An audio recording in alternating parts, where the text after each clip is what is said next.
Direkam nggak Bang? Udah nih, udah. Mulai ya? Langsung mulai kah? Boleh Bang, boleh.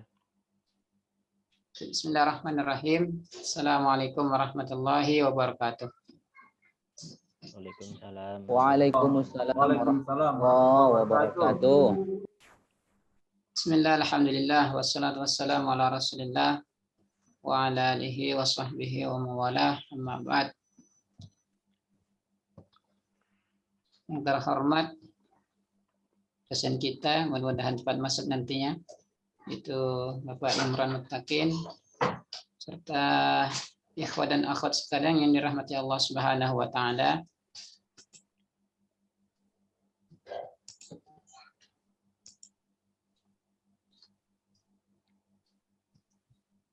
Baik, langsung saja kami akan menampilkan atau mempresentasikan tentang judul tesis.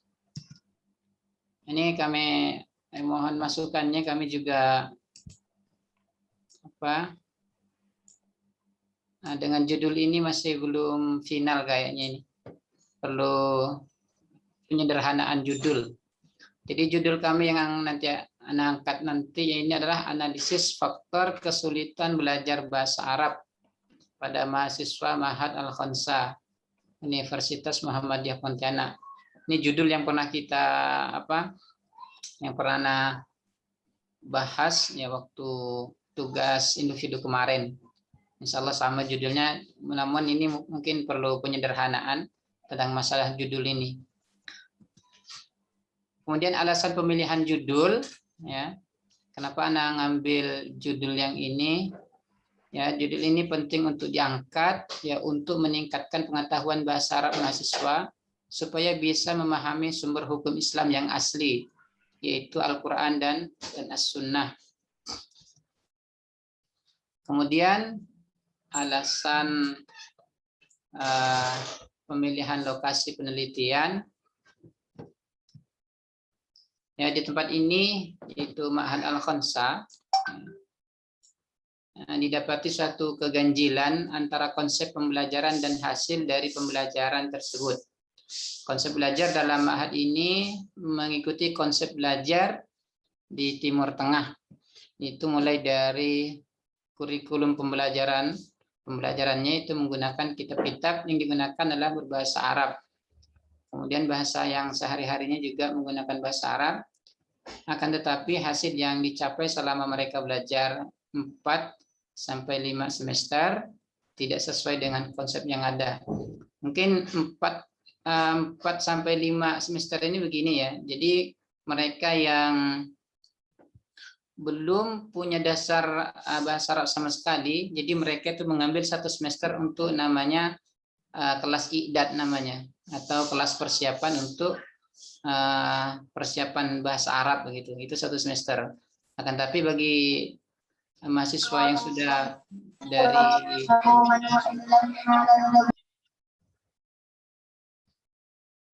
mahasiswa yang baru masuk tapi mempunyai dasar-dasar bahasa Arab, jadi mereka langsung masuk ke semester awal. Jadi kalau yang mereka ini yang belum punya dasar sama sekali, atau dia berasal dari SMA, dari nol, maka dia harus mengikuti yang namanya kelas i'dad, kelas persiapan namanya. Kemudian latar belakang, ya mungkin ini bisa dibaca ya, ada juga di makalahnya. Kemudian identifikasi masalah, ini yang saya identifikasi, yaitu terdapat satu lembaga bahasa Arab, Ma'had Al-Khansa namanya, UMP Pontianak, setingkat D2. Ini setingkat D2 ini bagi ada 2 program ya. Jadi sini ada program bahasa Arabnya sampai D2, tapi kalau dia mau mengikuti S1, dia nanti langsung masuk ke PAI. Langsung bisa artinya itu dia belajar agamanya itu di Ma'had, kemudian belajar umumnya itu di PAI Muhammadiyah. Kemudian dalam SOP aturan yang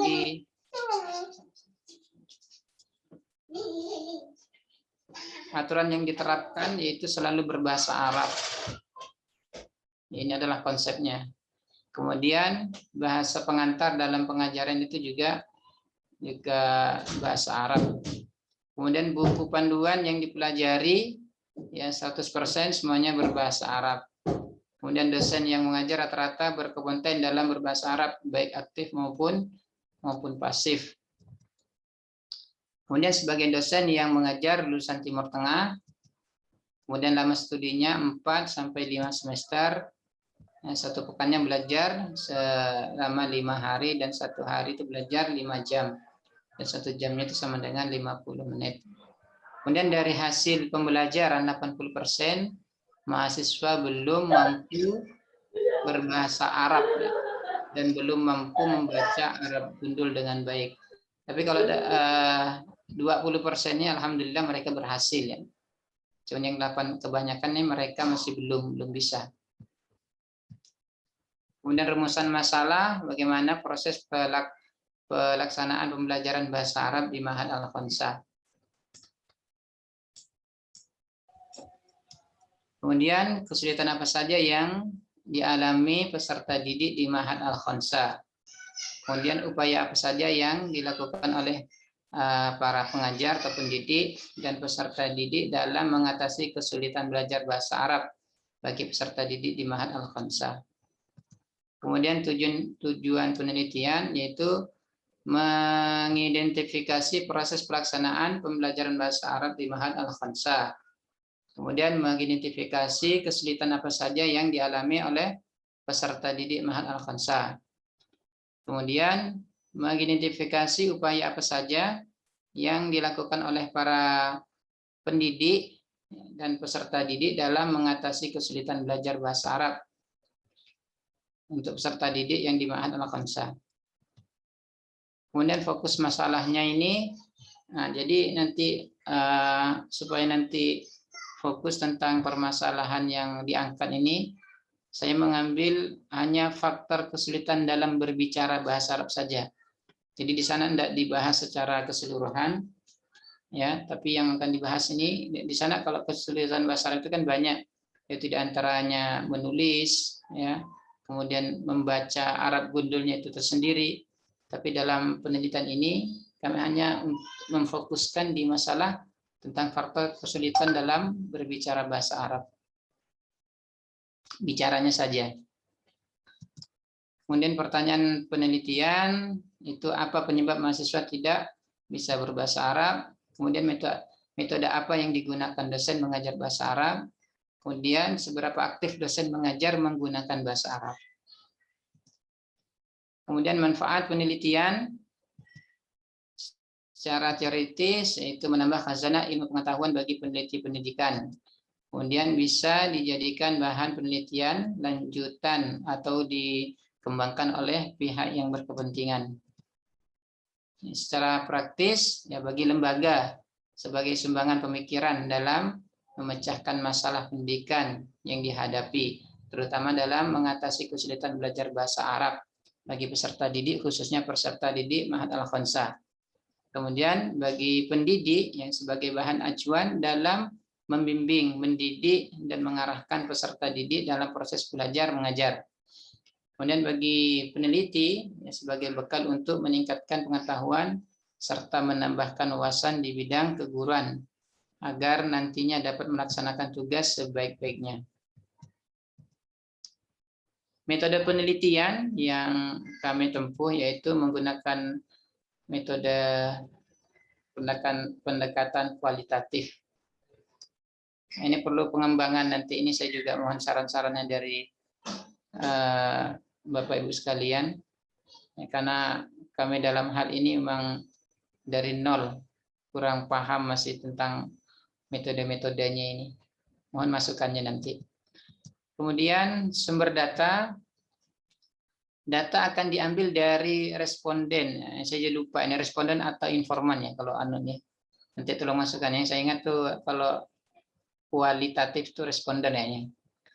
Ya, jadi data yang akan diambil dari responden penelitian yaitu diambil dari 2 sampai 4 guru bahasa Arab di Ma'had Al-Khansah Begitu juga diambil dari ini minimal ya 5 mahasiswa yang berbeda tingkatannya di Ma'had Al-Khamsah dan beberapa alumni juga.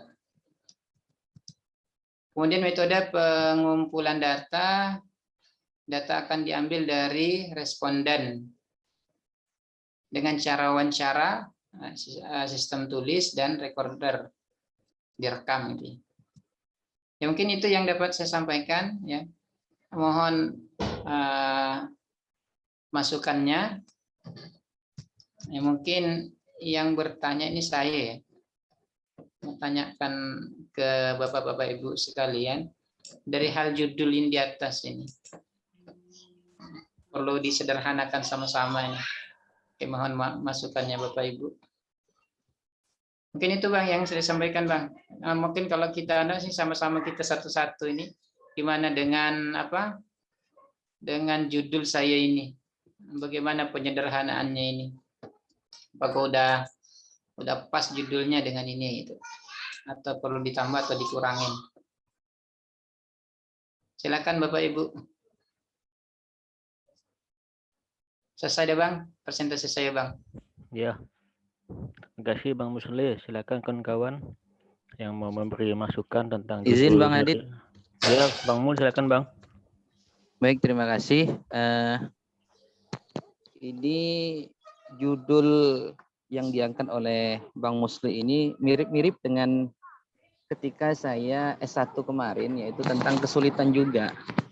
Cuma kalau saya melihat dari katanya itu kayaknya ada yang berlebihan menurut saya ya, kan analisis faktor kesulitan. Jadi dulu pernah juga seperti ini, saya juga ada menggunakan kata faktor di situ, kemudian sama dosen pembimbing itu disuruh dihapus aja, seperti itu Bang Musli. Jadi diambil kata kesulitannya aja. Dulu saya tuh su'ubatut tarjamatil jumal al-arabiyah. Kesulitan dalam menerjemahkan bahasa Arab ke dalam bahasa Indonesia. Nanti takutnya ketika ketika judul ini diterima nanti kayaknya akan kesulitan, karena faktor dengan kesulitan di sini ini udah termasuk dalam faktor ini udah termasuk dalam kesulitan-kesulitan tersebut, seperti itu. Jadi faktornya nih hilangkan gitu Bang ya.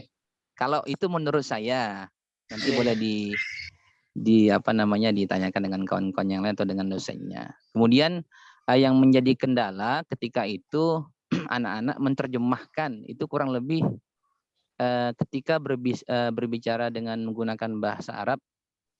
Kalau menurut saya ketika itu faktor utamanya adalah mufrodat. Jadi kosakata. Ya kan, kita enggak mesti les di tempat les bahasa Inggris atau bahasa Arab misalnya. Cukup datang ke Arab. Karena sehari-hari mereka menggunakan bahasa Arab atau bahasa Inggris misalnya. Jadi memang faktor utamanya di kosakata kalau menurut saya ya. Ini nanti bisa ditambahkan dengan kawan-kawan yang lainnya. Terima kasih Bang Adit. Lanjut. Syukran Bang, jazakallah khair masukannya Bang.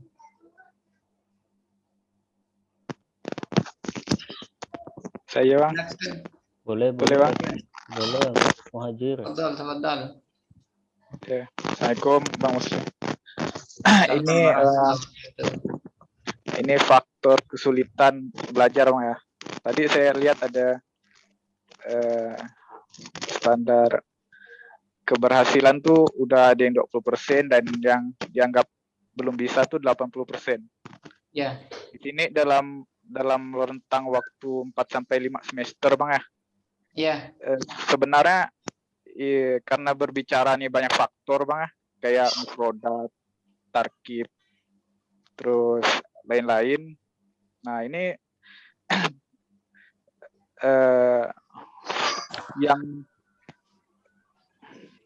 menjadi standar untuk keberhasilan tuh sebenarnya apa sebenarnya Bang? Dan standar ketidakmampuan ini apa sebenarnya? Nah, kayak gitu Bang. Jadi mungkin ya, lebih pertanyaan ke Bang nih. Pertanyaan Bang, saya nanya ya Bang. Sebenarnya standar anak-anak tuh dianggap belum bisa tuh apakah hanya mufradatnya atau tarkibnya, atau nanti yang 20% ini apakah udah benar-benar mufradat tarkibnya udah benar Ya. atau gimana, atau gitulah deh Bang. Langsung saya jawab ya, Bang, ya. Iya Bang. Mungkin kayak gitu Bang. Jadi yang jadi standar ya. Jadi untuk standar mereka bisa berbahasa itu ya adalah ngomong mereka itu sudah sesuai dengan tarkib nahwu sorofnya ya. Jadi kalau yang 20% itu mereka sudah bisa ngomong. Kadang kan kalau seseorang yang ngomong bahasa Arab itu yang tidak sesuai tarkibnya, biasanya kan dia berbicara bahasa Arab tapi menggunakan takbir Indonesia. Seperti apa katanya itu, kalau hati-hati di jalan kolbun fitorik, kayak gitu ya. Seperti itu, la mada itu kan merupakan bahasa Indonesia diarabkan. Jadi kalau yang standar yang mereka keberhasilannya itu adalah memang ngomong mereka itu memang standar fusha ya, takbirnya pakai takbir bahasa Arab gitu. Nah, jadi yang 20% ini ya mereka itu ketika ngomong dengan itu nyambung ya. Kan kadang kalau antara guru dengan dosen tuh walaupun sama-sama orang Indonesianya, tapi kalau takbirnya itu menggunakan takbir Indonesia diarabkan, itu memang kita juga enggak paham. Ya seperti yang mungkin pernah dengar ya. Mau pulang kampung halaman ya. Arji ila sahatil qaryah. Kayak gitu kan, sahatil qaryah. Halaman, kampung halaman. Kan kita perlu mikir-mikir ya gitu. Yang kalau bahasa secara singkatnya, kalau bahasa Arabnya kan uridu an arji ilal qaryah, itu cukup kayak gitu. Nah, jadi standarnya itu adalah memang betul-betul bahasa Arabnya itu bahasa Arab fusha begitu, Bang.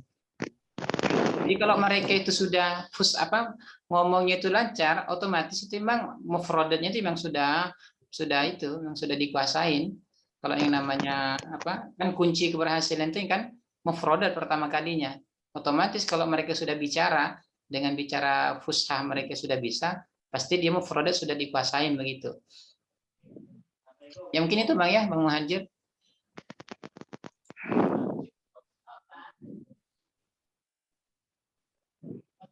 Halo? Iya Bang. Iya Bang.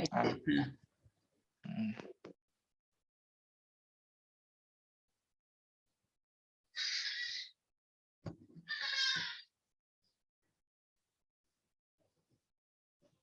Mungkin ada yang lain, Bapak Ibu?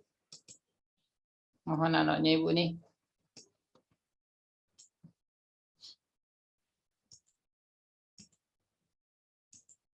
Bang Hadid? Iya sih belum Bang.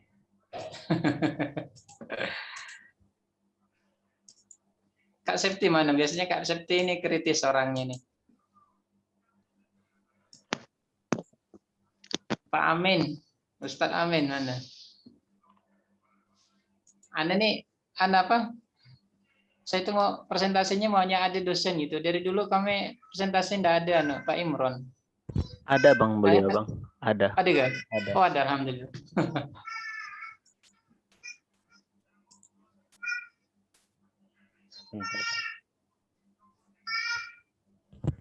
Assalamualaikum Pak Imron. Waalaikumsalam. Ya, saya dari presentasi tadi sudah mendengarkan, termasuk mencatat yang disampaikan Pak Musleh, sama satunya tadi siapa itu? Pak Mul tadi yang menanyakan tentang judul faktor kalau perlu disederhanakan, dihilangkan karena menurut pengalaman Pak Mul dulu waktu S1 itu diminta untuk menghilangkan. Itu yang saran dari Pak Mul. Yang satunya tadi siapa tadi? Muhajir itu Pak pertanyaan dari Pak Muhajir. Oh ya. Bertanya. Nah, saya ini fokus mencatat kontribusi teman-temannya satu kelas terhadap perbaikan rencana proposal tesisnya itu.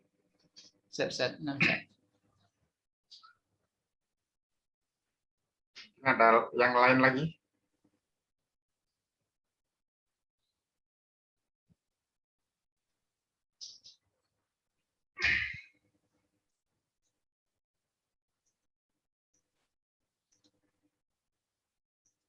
Jadi yang dijawab Pak Musleh tadi dengan pertanyaan Pak Muhajir yang dijadikan standar adalah kemampuan bicaranya gitu Pak Musleh ya. Ya, Ustaz. Karena Nah, Ustaz. orang yang bisa bicara bahasa Arab secara otomatis itu sudah menerapkan seluruh qawaid ilmu bahasa Arabnya. Di situ langsung dapat terlihat kalau dia masih lemah itu pasti nggak bisa ngomong atau malu. Jadi ketika dia aktif ngomongnya benar berarti sudah bisa menerapkan seluruh qawaid ilmu bahasa Arabnya. Yang saya tangkap begitu jawaban Pak Musleh tadi terhadap Betul. pertanyaan Pak Muhajir. Iya, Ustaz. Betul, Ustaz. Ya. Mungkin ada yang lain untuk kontribusi memperbaiki makalah. Makalah apa namanya proposal Pak Muhajir, Pak Musleh ini.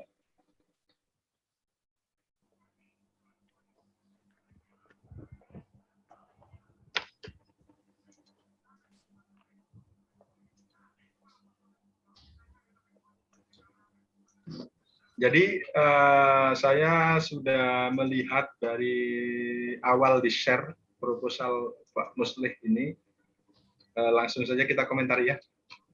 Ya, Pak. Untuk identifikasi, karena identifikasinya seperti itu, izin Pak Hadid, tolong di-share screen saya ya. Iya, Bang Musleh.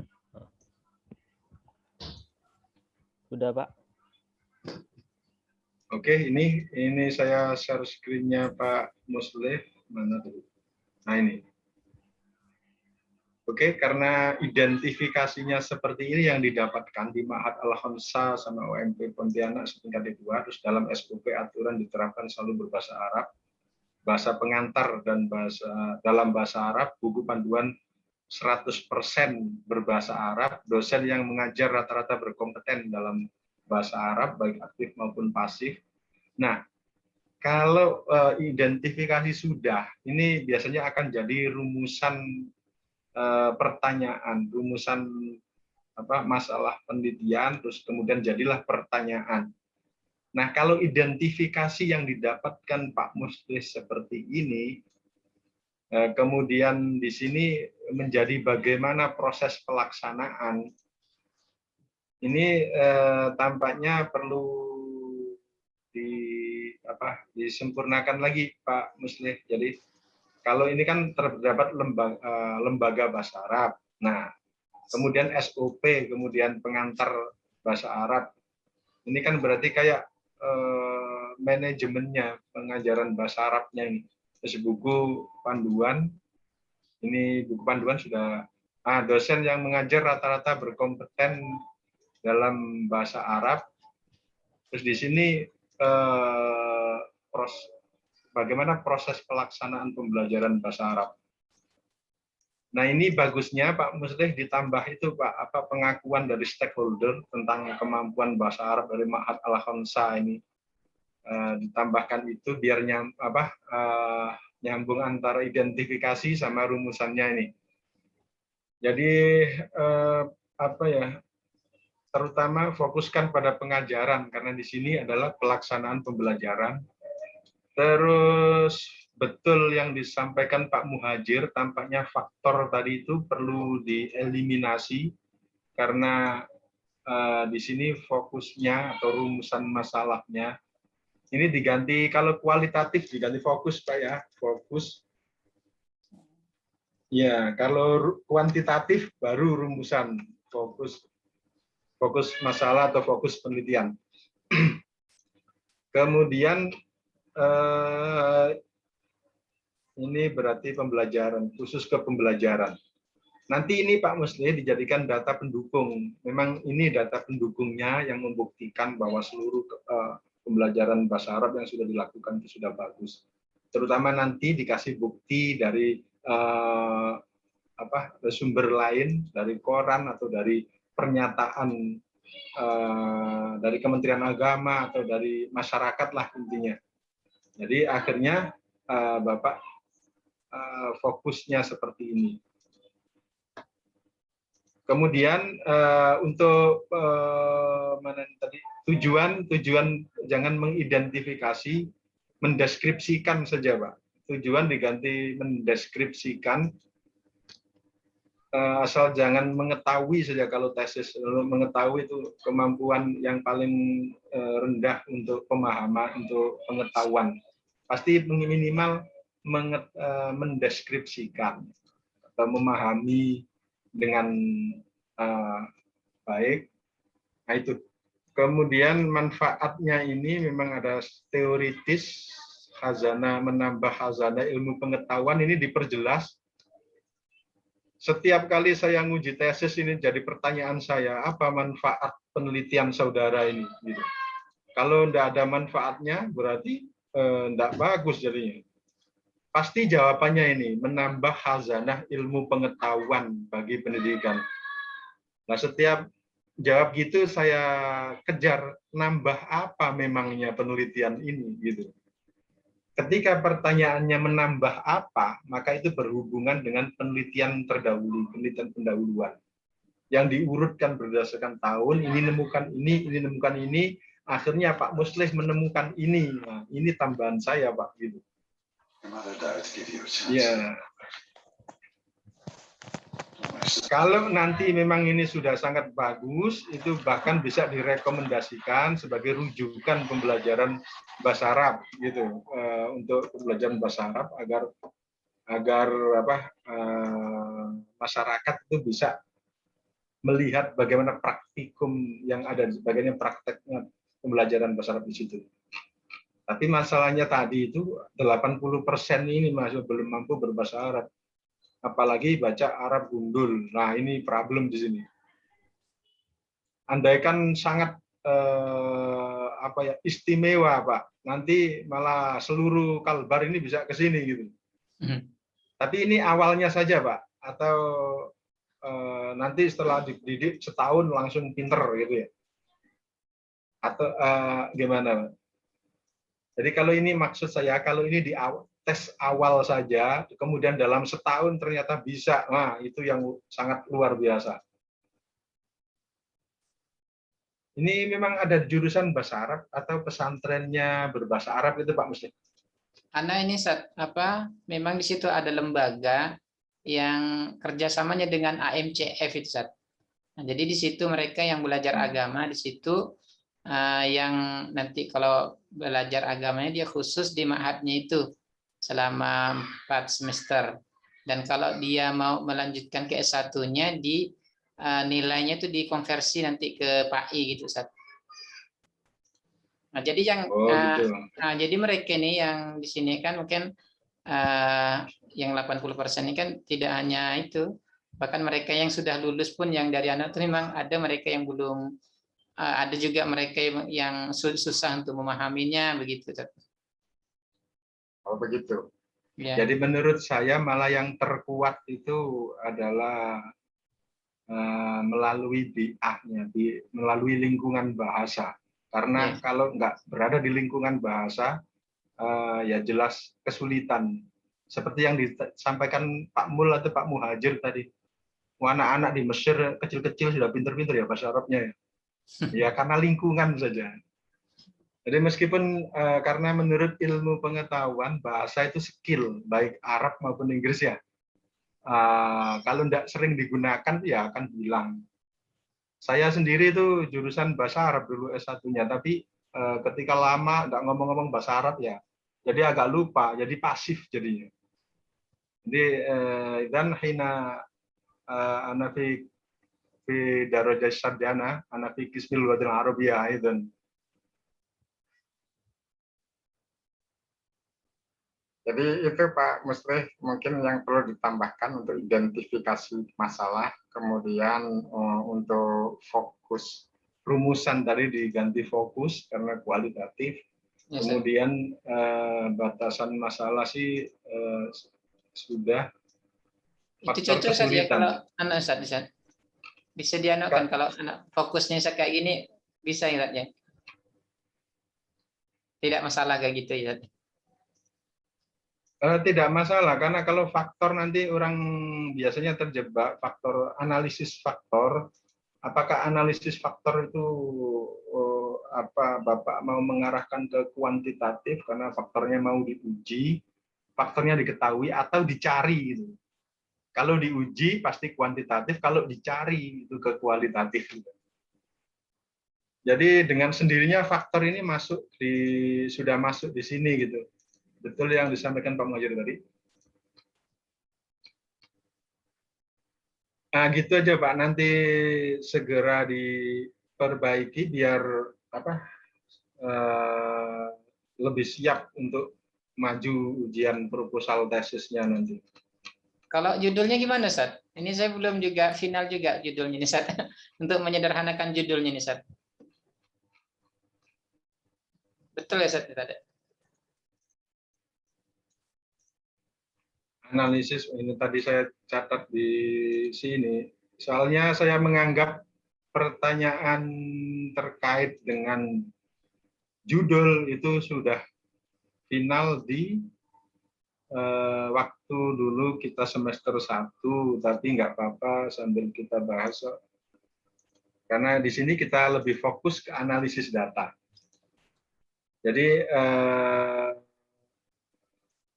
Pak Musleh boleh tahu kira-kira dulu waktu berpikir judul ini inspirasinya dari mana?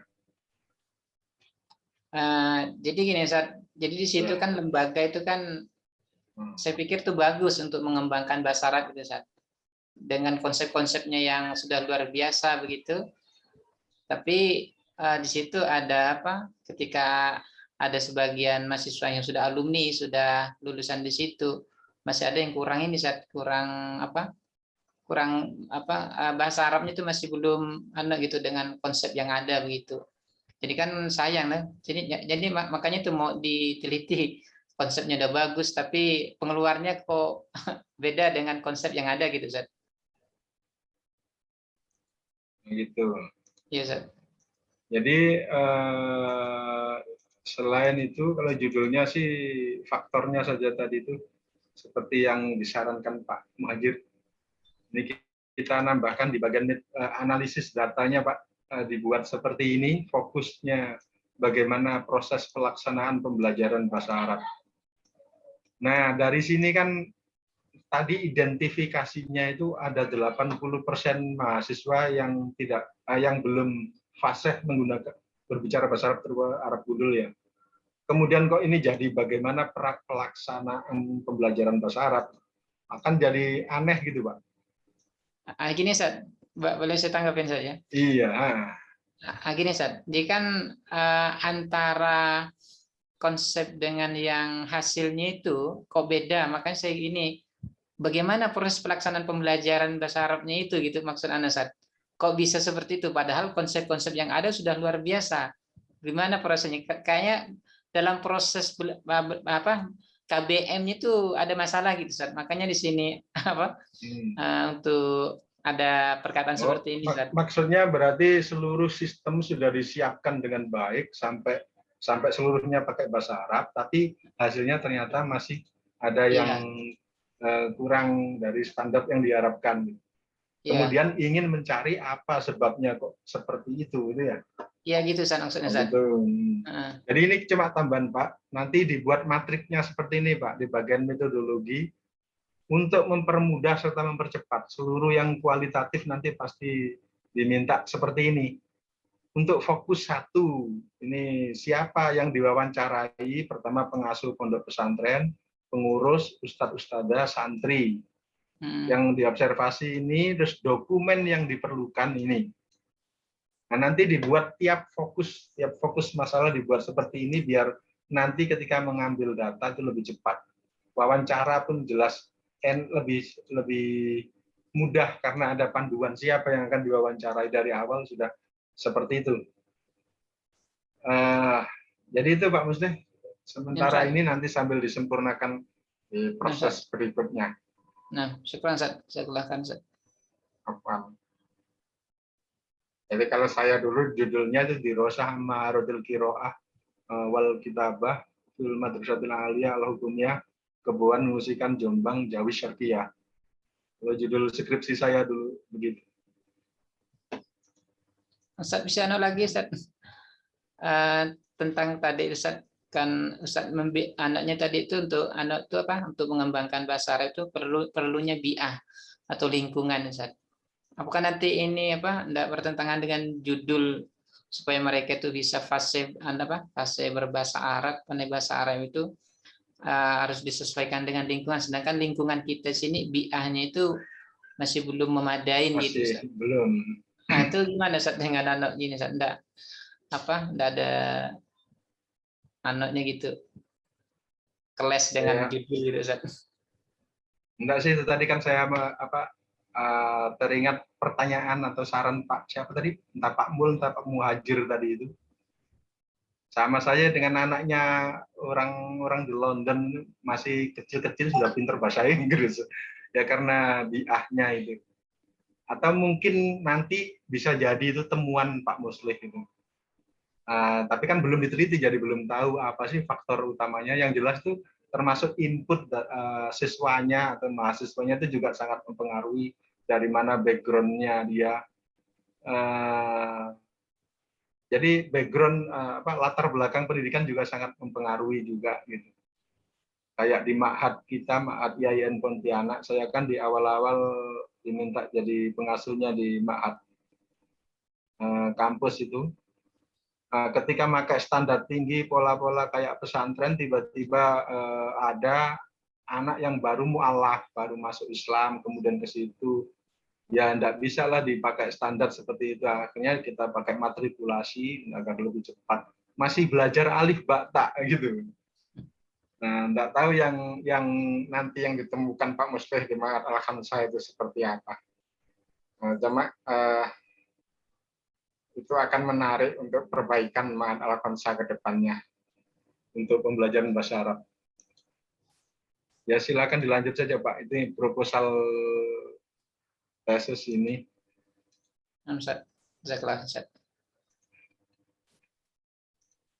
Oke, gitu aja Pak. Nanti sambil dalam proses bisa berkomunikasi seluruh mahasiswa kelas B ini, nanti kalau masih ada misalkan kesulitan di bidang apa tentang metodologi atau apa, bisa chat saya lewat WA atau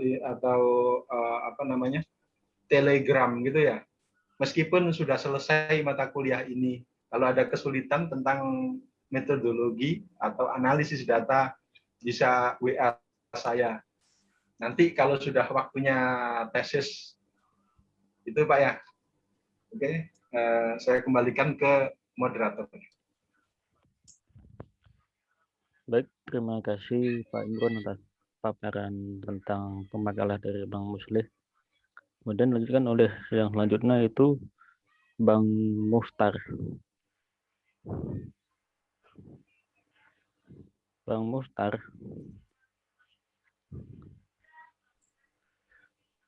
Ini Bang. Boleh Bang.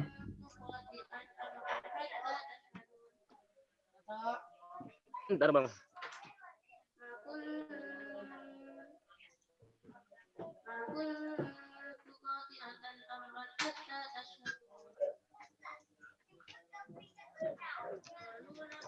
Kak Dini biasanya udah siap kayaknya tuh Bang. Kak Dini udah Bang. Udah gak? Udah di review. Udah di review kemarin Bang. Oh iya. Oke Bang, siap Bang. Oke. Lanjut Bang. Assalamualaikum warahmatullahi wabarakatuh. Waalaikumsalam. Hamdan wa syukran lillah ma ba'du. Yang kami hormati Bapak dosen pengempuh mata kuliah ini, mohon maaf untuk kawan-kawan, mohon masukan dan sarannya nanti, dan mohon maaf untuk Pak dosen, bisa dikatakan proposal tesis saya ini dikatakan acak-acakan, masih tebak-tebakan, bahkan letak penelitiannya pun masih bingung di mana ini. Jadi judul kami di sini internalisasi nilai-nilai ajaran Islam dalam pembelajaran pendidikan agama Islam. Dalam hal ini untuk membentuk generasi berkesadaran moral. Lanjut Bang Hadid.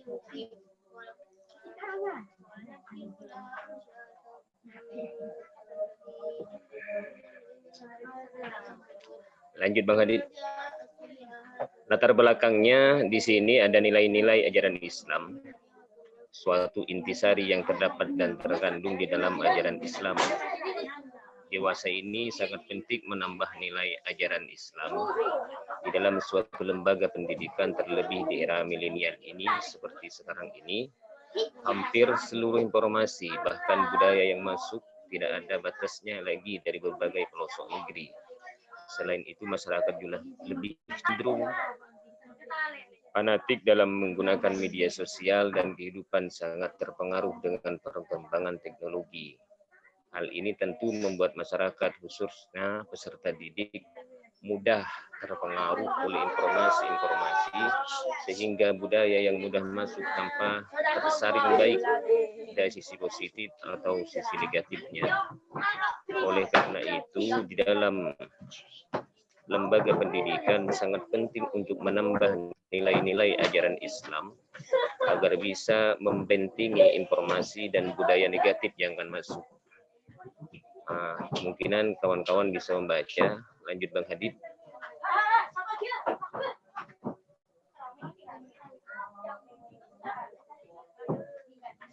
Oke, lanjut Bang Hadid. Fokus masalah, fokus dan pertanyaan penelitian. Penelitian ini difokuskan pada proses internalisasi nilai akidah, nilai ibadah atau syariah, dan nilai akhlak dan pembentukan generasi berkesadaran moral. Di sini isi pertanyaannya yang pertama, bagaimana internalisasi nilai-nilai akidah dalam pembelajaran pendidikan agama Islam untuk membentuk generasi berkesadaran moral.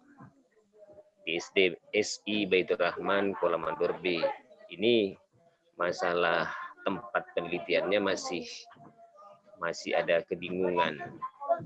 Ada wacana mau penelitian di pondok pesantren modern yang memang untuk di tempat kami,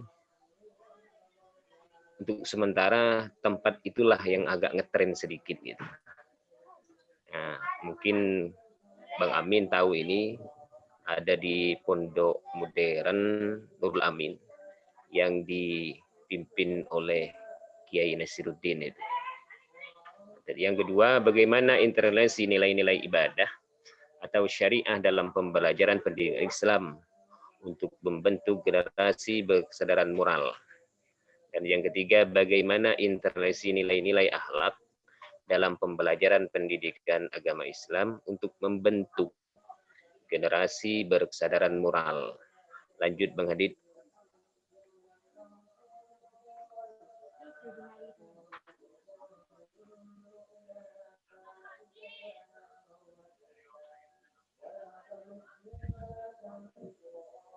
Udah Bang. Tujuan penelitian berdasarkan fokus dan pertanyaan penelitian di atas, maka tujuan penelitian adalah sebagai berikut. Yang pertama, menjelaskan internalisasi nilai-nilai akidah dalam pembelajaran pendidikan agama Islam untuk membentuk generasi berkesadaran moral. Yang kedua, menjelaskan internalisasi nilai-nilai ibadah atau syariah dalam pembelajaran pendidikan Islam untuk membentuk generasi berkesadaran moral. Dan yang ketiga, menjelaskan internalisasi nilai-nilai akhlak dalam pembelajaran pendidikan agama Islam. Ini tujuannya. Lanjut Bang Hadid.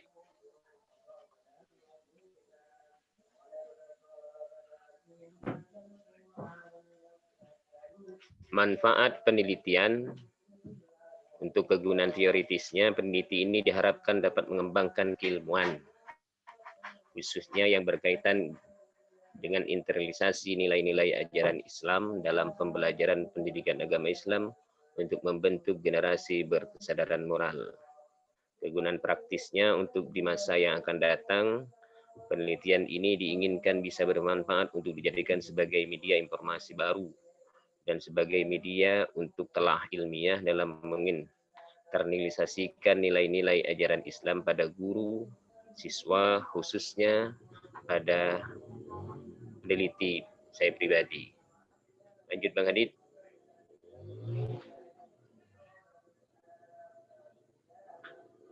Untuk kajian pustakanya di sini ada pengertian internalisasi, ada pengertian moral.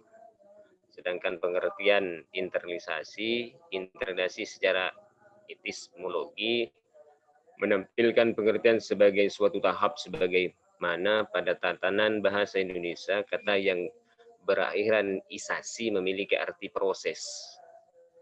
Di sini ada arti proses, sedangkan dalam kamus bahasa Indonesia internalisasi memiliki arti suatu hal yang dihayati dengan sungguh-sungguh dan pemahaman yang sungguh-sungguh serta menjadi melewati penyuluhan, melewati pembinaan dan bimbingan.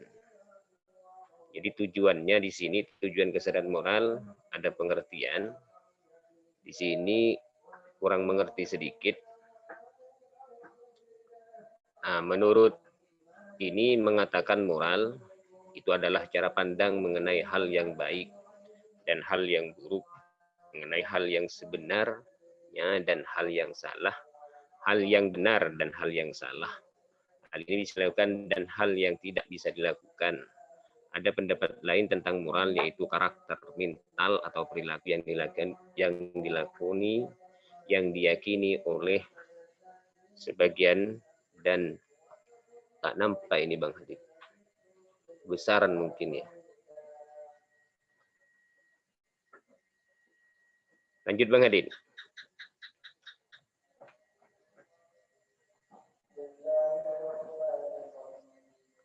Untuk metode penelitian, jenis penelitian ini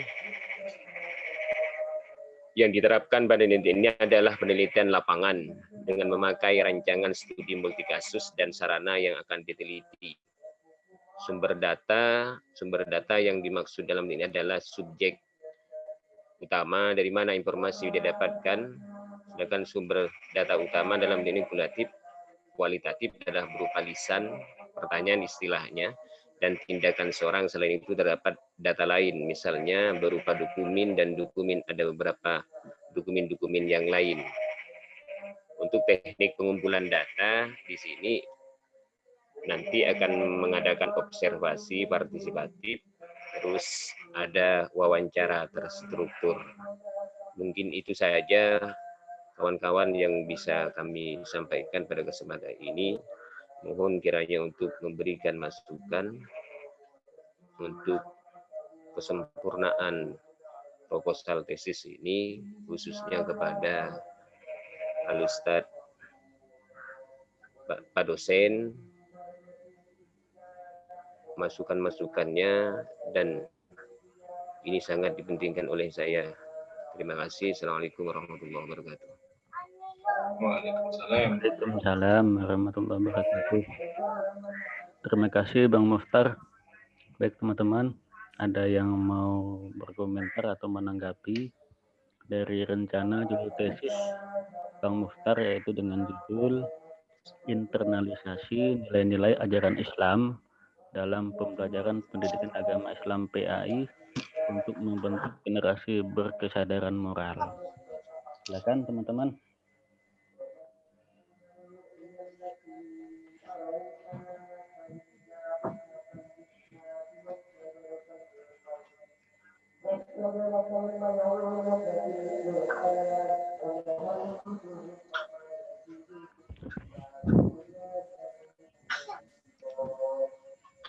Gimana teman-teman?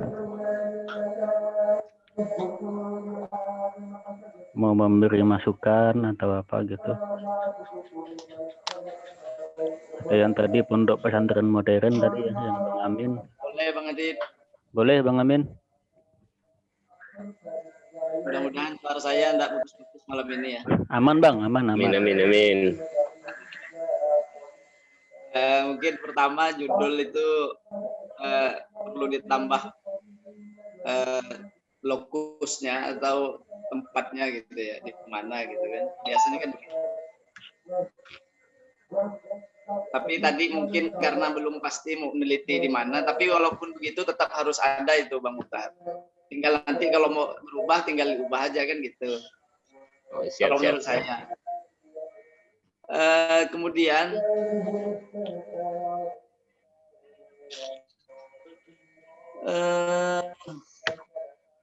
Mungkin yang paling mudah tadi karena sering dijelaskan oleh Pak Dr. Imron, jadi tujuan penelitian itu kali ya. Masih pakai kata penjelasan semua di situ.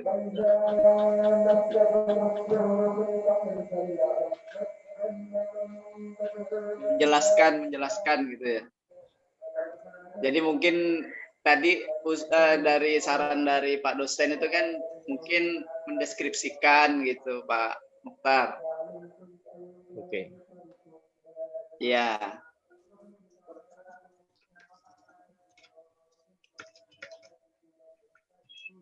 Mungkin sementara itu dari saya, terima kasih.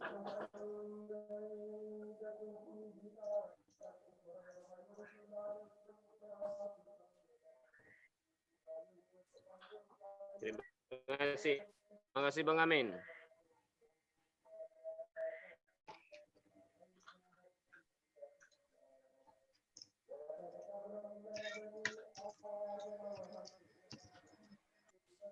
Termot Bang Hadid. Ya, saya udah selesai Bang. Ya Bang Amin, ada Bu Sri nah mau nanya. Ya. Jadi siapa Bang Hadid? Pak Amin nggak? Ibu boleh Bu, Bang Amin udah. Oh Ya. ya, terima kasih waktunya. Maaf tadi saya tidak bisa awal nih, maaf sekali tadi ketiduran. Maaf Pak Imron ya. Baik, untuk proposal dari Bang Mukhtar nih, mungkin menambah dari Pak Amin ya, untuk judul tadi kan disarankan untuk ada tambahan tempat gitu ya. Jadi kalau yang saya ketahui gitu, judul dari Bang Mukhtar ini apakah bisa disederhanakan lagi, karena sepengetahuan saya ya Pak ya, mungkin nanti mungkin dapat untuk masukan juga buat kita semua. Untuk judul itu kan tidak boleh ada aturan gitu, mungkin kalau tidak salah tidak boleh lebih dari kalau bisa 14 kata gitu ya. Jadi kalau saya menghitung tadi kayaknya ini lebih lah dari situ. Apakah kita perlu cermati lagi? Cuman ini untuk saya pribadi mau gimana ya untuk nyeder ini saya juga masih kebingungan gitu.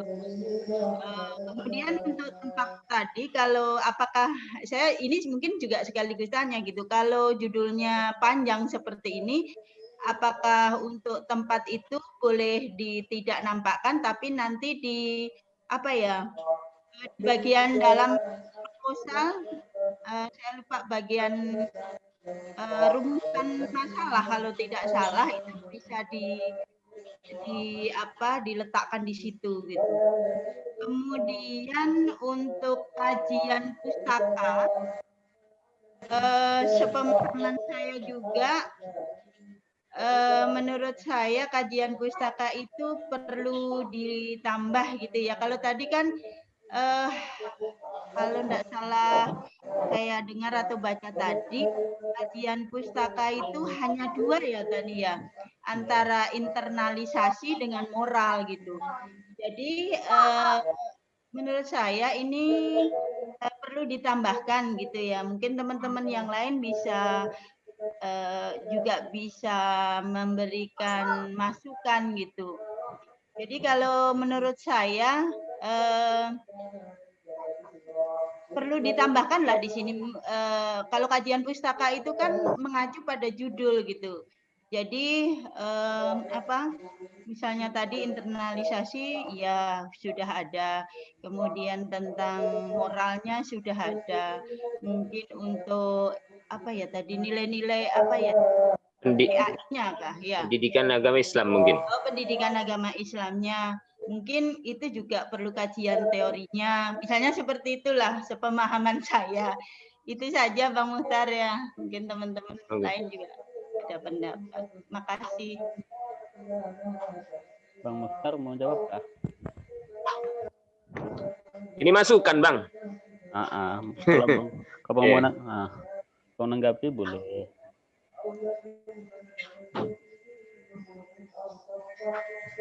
Oke, terima kasih Bang Amin. Seperti yang dibilang oleh Bang Amin tadi,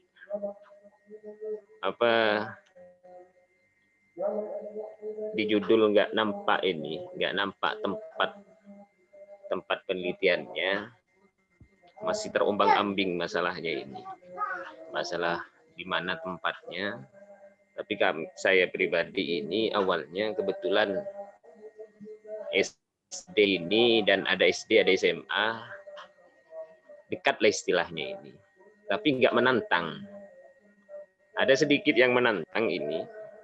Untuk yang ada di lokasi kami, itu ada MI, ada MTS, ada MA, ada SMK, sekaligus itu dua dalam ruang lingkup pondok pesantren modern yang memang untuk saat ini memang lumayan pesat kemajuannya. Kami tertarik untuk meneliti di sana. Yang Alhamdulillah pondok pesantren Bang Muhtar.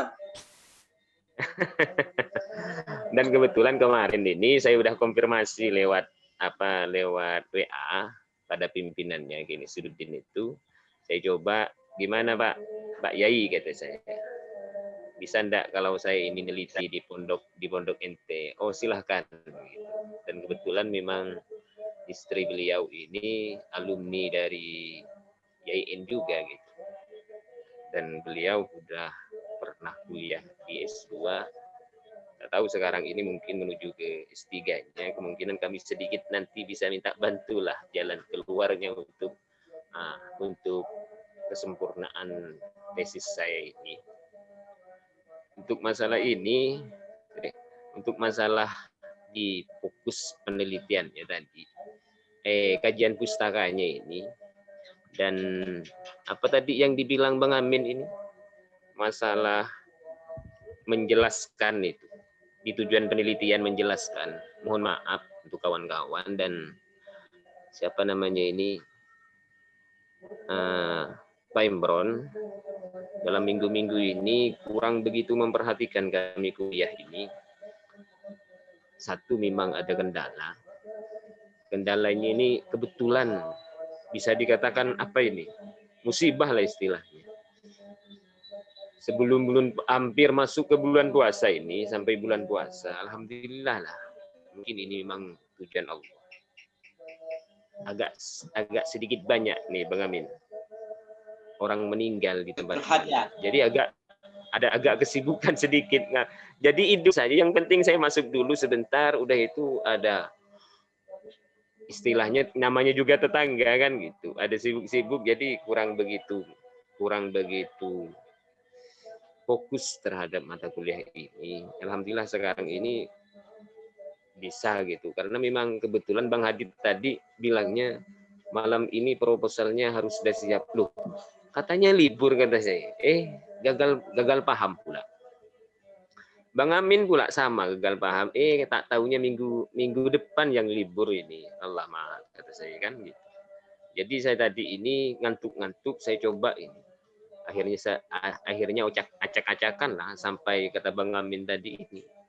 Judulnya tempatnya pun tak diletakkan di situ. Jadi ini mungkin masukan yang bagus sehingga mengingatkan pada saya dan kawan-kawan yang lain. Untuk masalah tambahan kata Bu Sri tadi, insya Allah lah nanti saya ini tinjau lagi gimana masukan dari Bu Sri tadi, sehingga nanti jadi apa istilahnya itu jadi kesempurnaan lah untuk masalah proposal tesis kami untuk menuju ke garapan tesis ini. Dan alhamdulillah kebingungan. Bang Hadid. Ya, makasih Bang Muhtar. Saya ini pernah ke Bang Hadid diketawain pula, Bu Sri. Gimana tugas-tugas ini Bang Hadid? Ketawa pula dia, santai ya Bang gitu. Jadi terpengaruh dari Bang Hadid enggak nih? Saya pernah ke Bang Hadid, gimana tugas-tugas di Bang? Saya kebetulan dengan ente, santai ya Bang gitu. Tahu usah anu gitu. Jadi ke anu apa terobsesi dari Bang Hadid ini, jadi santai gak gini. Ramah muka Bang Hadid. Aduh, jadi korban Bang Hadid nih. Oke, terima kasih. Ya, Bang Mustar.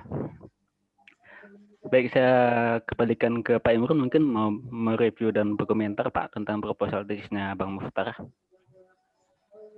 Iya, yang bagian judul perlu disederhanakan, kemudian hampir semuanya pada masalah metodologi. Udah pasti itu. Bapak Ibu ingin kita sampaikan bahwasanya manfaatkanlah betul-betul mata kuliah ini untuk persiapan tesis betul-betul.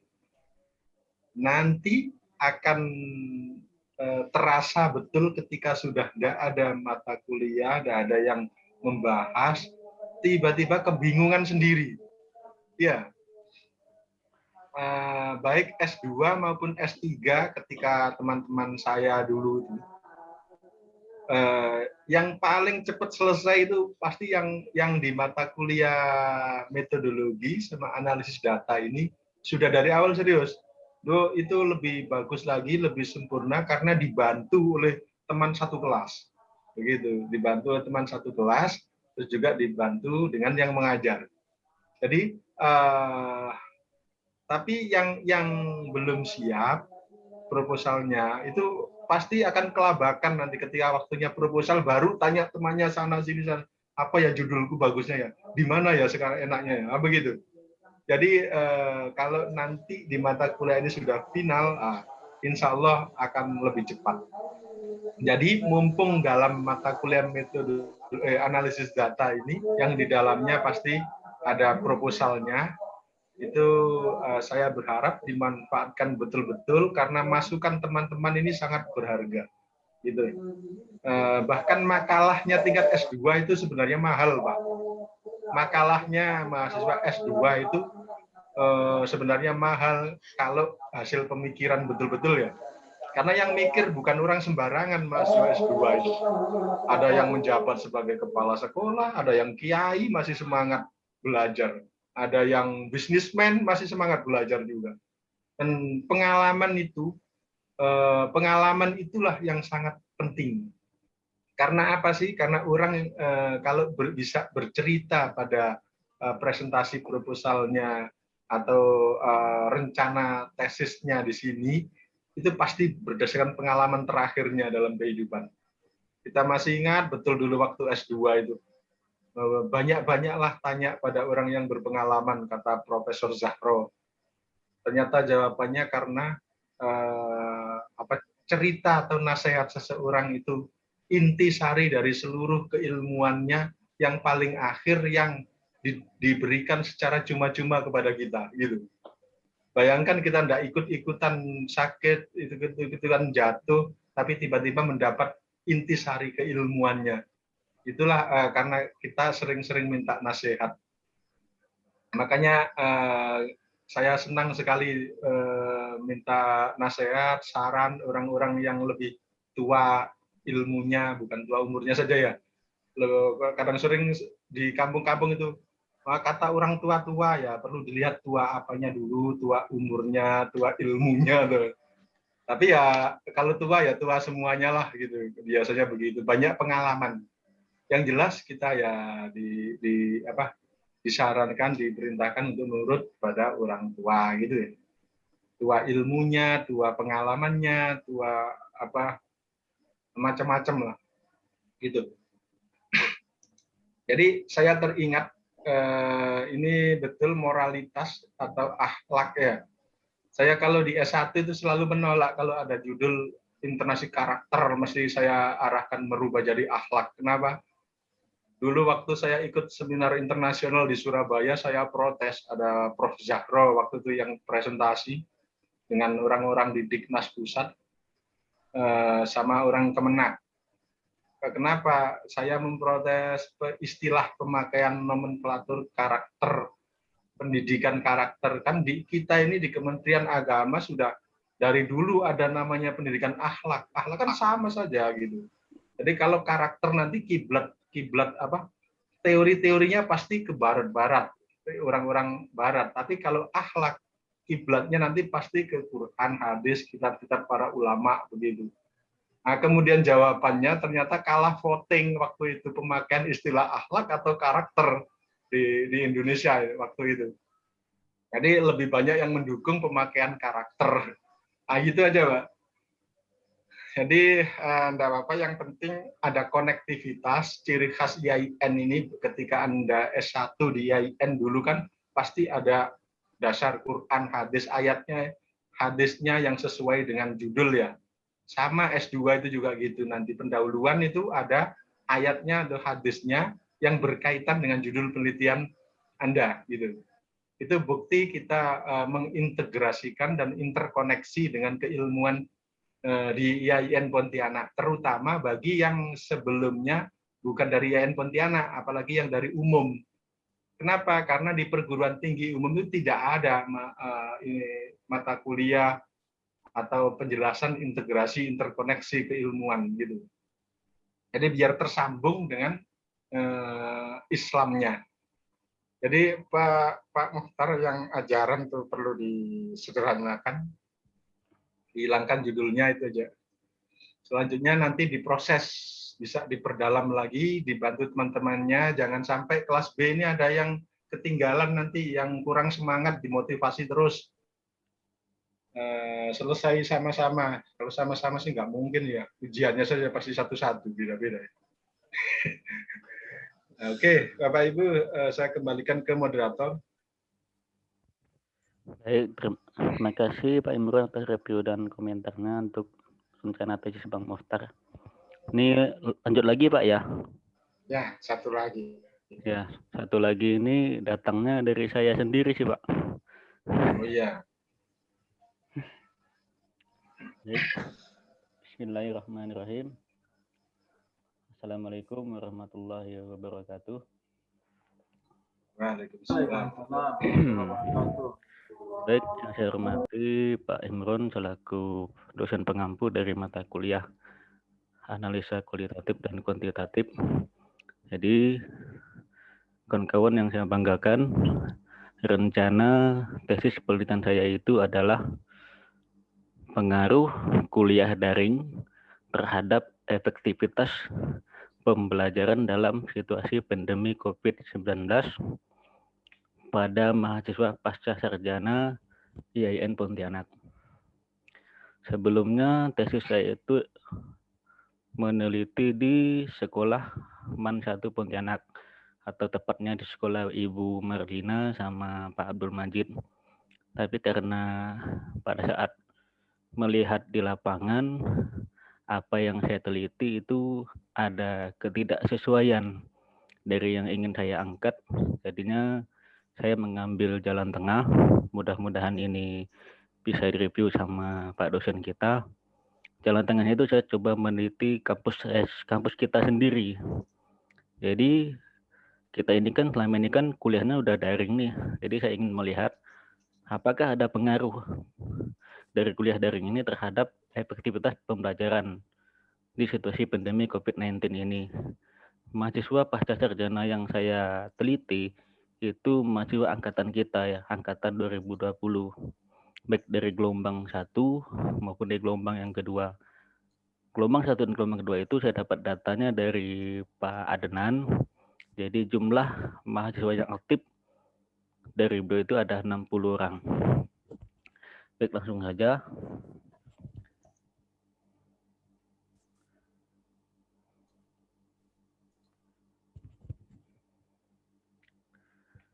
Saya di sini akan membahas tentang latar belakang, rumusan masalah, tujuan penelitian, dan metodologi penelitian. Latar belakang mungkin tidak perlu saya bacakan karena untuk mempersingkat waktu. Nah, langsung ke rumusan masalah. Mungkin di sini nanti akan diserbu banyak tanya. Jadi saya di sini tesis saya itu kuantitatif. Jadi yang ingin saya teliti dari rumusan masalah ini adalah apakah terdapat pengaruh kuliah daring terhadap efektivitas pembelajaran dalam situasi pandemi COVID-19 pada mahasiswa pasca sarjana IAIN Pontianak. Jadi mohon maaf Pak Imron, variabel saya cuma satu, di mana variabel X-nya itu kuliah daring dan Y-nya itu efektivitas pembelajaran. Nah, untuk tujuan penelitiannya, untuk mengetahui apakah ada pengaruh kuliah daring terhadap efektivitas pembelajaran dalam situasi pandemi COVID-19 pada mahasiswa PAI pasca sarjana IAIN Pontianak. Yang saya teliti ini sebenarnya ada kesalahan. Semua mahasiswa pasca sarjana itu baik di PAI maupun di ekonomi syariah. Baik, langsung ke metodologi penelitian. Seperti yang saya sampaikan tadi, penelitian saya adalah kuantitatif, dan jenis penelitian ini adalah deskriptif kuantitatif, dan penelitian ini juga saya akan menggunakan analisis regresi. Nah, seperti yang saya sampaikan tadi, saya variabelnya dua variabel X-nya kuliah daring, dan variabel Y-nya itu efektivitas pembelajaran. Waktu dan tempat penelitian itu insya Allah akan dilaksanakan bulan depan sampai bulan Juli. Nah, populasi saya itu adalah mahasiswa yang aktif, sejumlah 60 orang. Seperti kita ketahui populasi adalah seluruh data yang menjadi perhatian peneliti dalam suatu ruang lingkup dan waktu yang sudah ditentukan. Populasi adalah kumpulan dari seluruh unsur atau elemen atau unit pengamatan observation unit yang akan diteliti. Nah, karena jumlah responden saya kurang dari 100, maka sampel yang saya ambil semua adalah semua jumlah populasi. Jadi penelitian saya namakan dengan penelitian populasi yang sesuai dengan bukunya Ari Kunto tahun 2002 kalau tidak salah. Jadi kalau lebih dari 100 mungkin bisa saya ambil sampelnya 10 atau 15%. Jadi misalkan mahasiswa kita ada 600, mungkin ya 60 orang lah saya ambil kalau 10% atau 15%. Tapi karena kurang dari 100, saya semua populasi saya jadikan sampel. Nah, di sini teknik pengumpulan data saya itu angket. Saya sudah coba susun kisi-kisi dari angket saya. Mohon teman-teman masukan atau reviewnya dari Pak Imron. Jadi variabel pertama itu kuliah daring. Indikator pertanyaannya yang pertama itu partisipasi mahasiswa, aplikasi yang digunakan, kendala-kendala yang dihadapi selama kuliah daring, dan keaktifan dosen dan mahasiswa. Sedangkan efektivitas pembelajaran dalam situasi COVID-19, kehadiran, proses pembelajaran, dan tugas. Jadi metode angket ini saya akan sebarkan dengan Google Form. Sedangkan dokumentasi, saya lebih ke menggunakan berupa gambar dari Google Form dan responden dari populasi. Nah, instrumen pengumpulan data, uji validitas dengan menggunakan SPSS 26 dan uji reliabilitas dengan menggunakan SPSS 26. Sebelumnya di PowerPoint saya ini SPSS-nya 25. Tapi tadi saya tanya ke Pak dosen apakah 25 masih digunakan, infonya sudah yang terbaru yang ke 26. Dan bukunya udah saya beli untuk sebagai petunjuk dari cara pengisian SPSS ini, apakah tetap sama dengan yang dulu atau ada perubahan dari lain-lainnya. Analisis datanya untuk uji prasyarat terdiri dari dua, uji normalitas data dan uji homogenitas. Sedangkan uji hipotesis saya akan menggunakan regresi linear sederhana. Hipotesis itu ada hipotesis HA, ada hipotesis HO. Kalau HO itu kalau nggak salah, apakah terdapat? Kalau HA itu apakah tidak terdapat pengaruh? Mungkin hanya itu yang saya bisa sampaikan. Mohon maaf kalau lebih singkat. Lebih kurangnya mohon maaf. Saya minta masukan teman-teman mengenai rencana judul yang saya angkat ini, baik dari bahasa judulnya atau dari isinya. Kalau wood-nya baru sebagian saya ketik karena ini hasil penglihatan dan pemikiran saya tentang yang ingin meneliti di kampus kita sendiri. Sekian dari saya. Assalamualaikum warahmatullahi wabarakatuh. Waalaikumsalam. Nah, silakan Bapak, Ibu, teman-teman yang di Pasca mungkin ada masukan atau pertanyaan. Jadi Pak. Ya, silakan. Baik, terima kasih.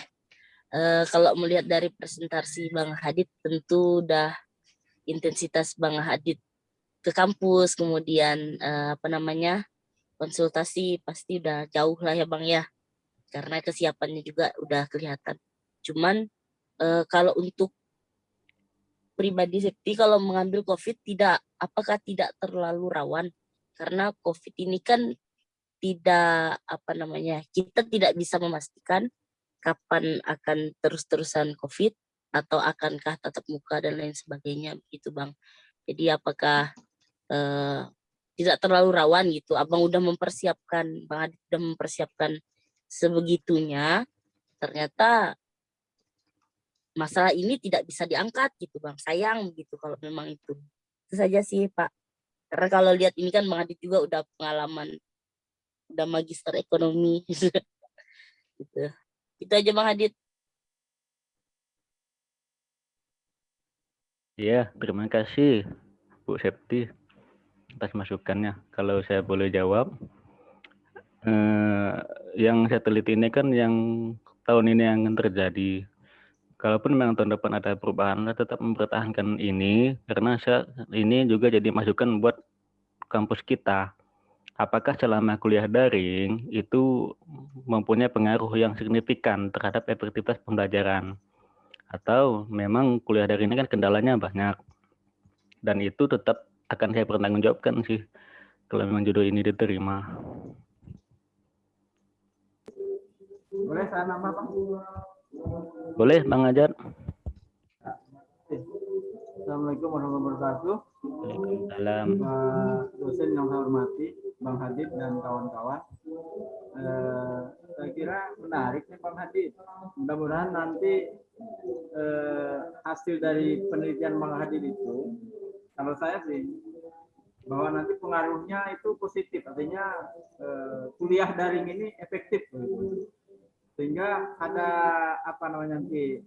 hasil temuan Bang Hadid itu menjadikan rujukan bagi kampus. Bahkan nanti mungkin ke depan bahwa tren kuliah daring ini tidak hanya di masa pandemi gitu ke depannya. Jadi untuk mahasiswa yang kayak kita yang bekerja dan sebagainya, ya kuliahnya pakai format yang daring karena hasil penelitian Bang Hadid nanti hasilnya misalnya sangat efektif begitulah. Artinya tidak ada kendala dengan IT, dengan teknologi bahwa Pak Muhtar di sana bisa kuliah kan gitu ya, Pak Hermansyah. Artinya harapan saya sih begitu. Jadi lanjut nih Bang Hadid. Cuman kalau saya lihat betul kata Kak Septi bahwa Bang Hadid mungkin sudah lebih siap dari kawan-kawan nampaknya nih.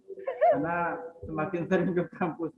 Jadi itu Bang Hadid masukan saya. Lanjut, mudah-mudahan nanti hasilnya tuh efektif sehingga tren kuliah daring ini tidak hanya masa pandemi, nanti masa normal juga bisa kuliah daring kita gitu ya. Kawan-kawan mungkin mau ikut S2. Jadi kayak kami di madrasah kan guru-guru kan kita dorong untuk S2, tapi kendalanya kalau harus tiap minggu ke Pontianak itu kan kendalanya di sana. Tapi kalau bisa daring nanti kan wah kuliah daring kita. Jadi saya kira itu Bang Hadid. Jadi Bang Hadid itu habis S2 ini kajiannya bagus jadi langsung ikut S3 gitu. Oke Bang Hadid, terima kasih. Ya Bang, Waalaikumsalam. Terima kasih Bang. Atau demi Bang Hadid kita tuntaskan sampai semester 4 aja daring ini. Siap. Demi Bang Hadid biar penelitiannya mulus. Siap. Terima kasih Bang Ajat, Bang Amin. Teman-teman yang lain mungkin. Semoga Bang. Apa tuh? Semoga COVID bulan depan sudah berlalu kayaknya nih Bang. Onde-mande. Adit. Ya Bang. Tekan Bang Uyung. Jelas nggak suara saya? Jelas Bang. Jelas, jelas. Apakah masih, ya kalau kita tidak salah dengar tuh, kalau bisa yang S2 itu variabelnya lebih dari 2 gitu kan. Iya Bang. Sekarang ini kan variabelnya cuma 2, apakah masih berlaku atau bagaimana? Terus yang kedua, penggunaan bahasanya tadi juga masih ada yang agak masih ada mengetahui di situ tuh. Ya. Nah, mungkin itu saja. Kalau memang boleh 2, saya pikir sudah lumayan bagus gitu ya, udah bagus. Tapi kalau tidak, ya gimana lah nanti diperbaiki. Siap Bang. Saya juga sebenarnya mau nanya juga sih Bang sama Pak dosen. Apakah kalau seingat saya deskriptif kuantitatif itu penelitiannya boleh 1 variabel, 2 variabel atau multivariabel. Jadi kalau memang ini pun 1 variabel kurang, mungkin saya minta komentarnya dari Pak dosen kita Bang. Karena kan Bang Uyung juga kuantitatif nih. Senasib seperjuangan. Siap. Ya. Terima kasih Bang Uyung. Siap. Nah, ada lagi teman-teman? Atau saya kembalikan ke Pak Imron Pak, minta review sama komentarnya Pak. Iya. Langsung saja ya. Jadi begini, untuk proposal Pak Hadid ini memang seperti yang disampaikan Bu Septi, sudah cenderung siap ini. Lebih mengarah ke siap kalau betul-betul ini yang akan dipakai. Mudah-mudahan aja nggak berubah lagi. Karena sudah berpengalaman kali ya pakai SPSS ini. Tapi memang betul dulu untuk di pasca waktu direktur sebelumnya itu memang tidak boleh 1 variabel. Disarankan 2 variabel karena ini S2. Kalau nanti S3 malah multivariabel. Nah, jadi umpama diharuskan minimal 2, perlu ditambah 1 variabel. Entah variabel X-nya yang 2 atau Y-nya yang 2. Itu terserah dipilih yang mana. Terus sudah betul dengan judul seperti ini analisisnya pakai regresi. Cuma kalau nanti 2 variabel, pakailah regresi linear berganda. Kalau 1 variabel kan linear sederhana. Dan uji prasyaratnya seperti yang disampaikan tadi sudah betul, pakai uji normalitas, homogenitas. Sebelumnya yang pasti itu uji validitas dan reliabilitasnya terlebih dahulu terhadap semua instrumen yang akan dipakai. Dan ini sudah. Coba ke atasnya lagi, sebelum ini ada apa? Sebelum ini pasti instrumen penelitian. Nah, instrumen penelitian tadi menggunakan Google Form ya? Iya Pak. Google Form lebih cepat.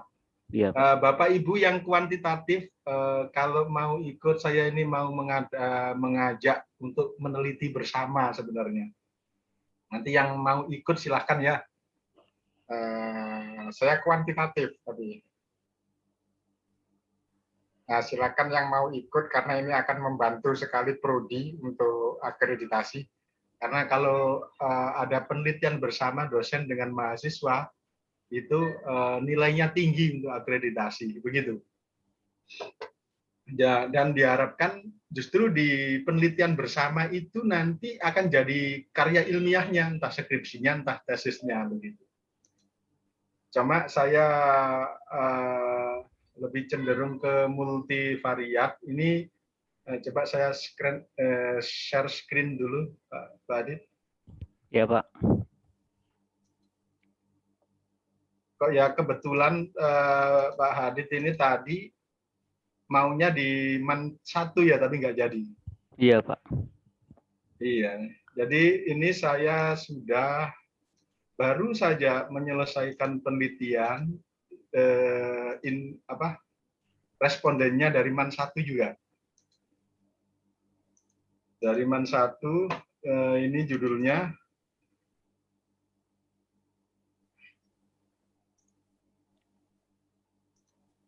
saya share screen ya, share screen. Kok belum nampak?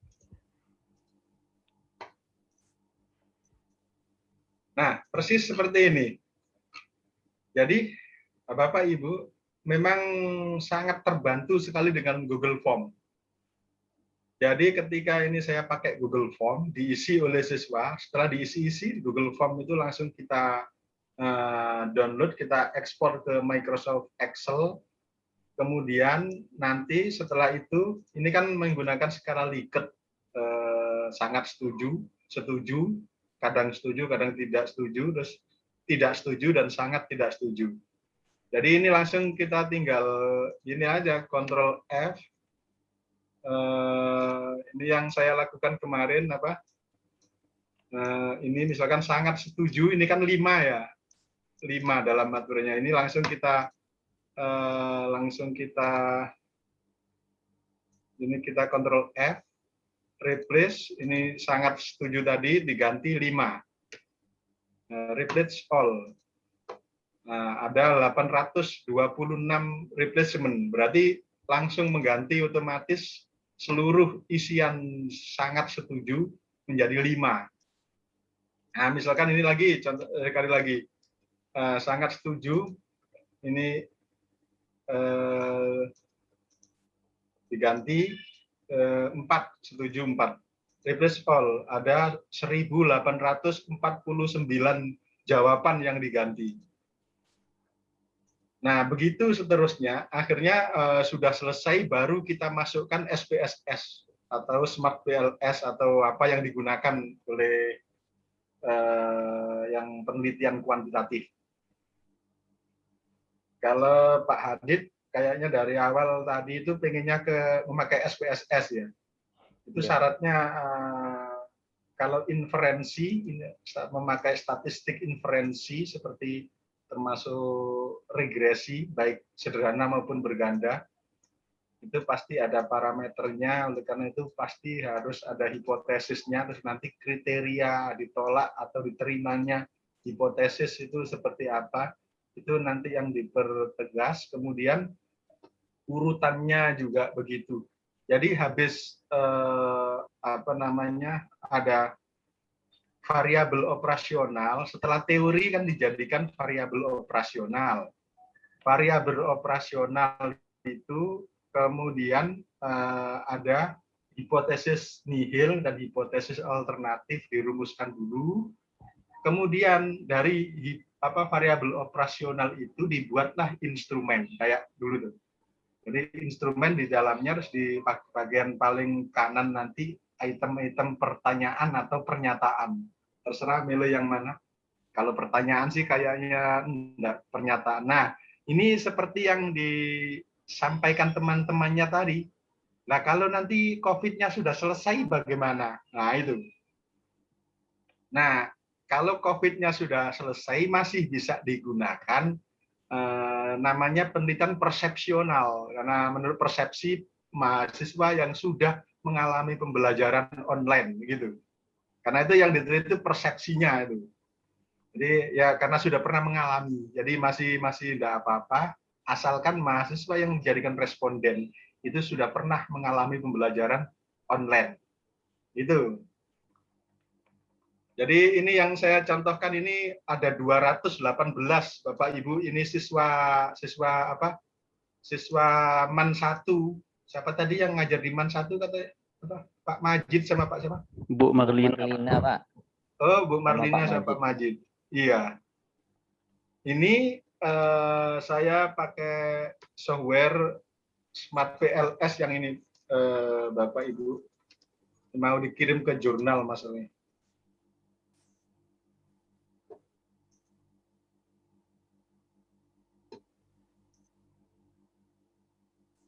Sudah dalam bentuk artikel, sebentar, kok lambatnya. Nah, ini jadinya karena sudah selesai ya. Ini jadinya. Jadi effect of adversity quotient on student performance, student learning, autonomy, and student achievement in the COVID-19 pandemic era, evidence from Indonesia.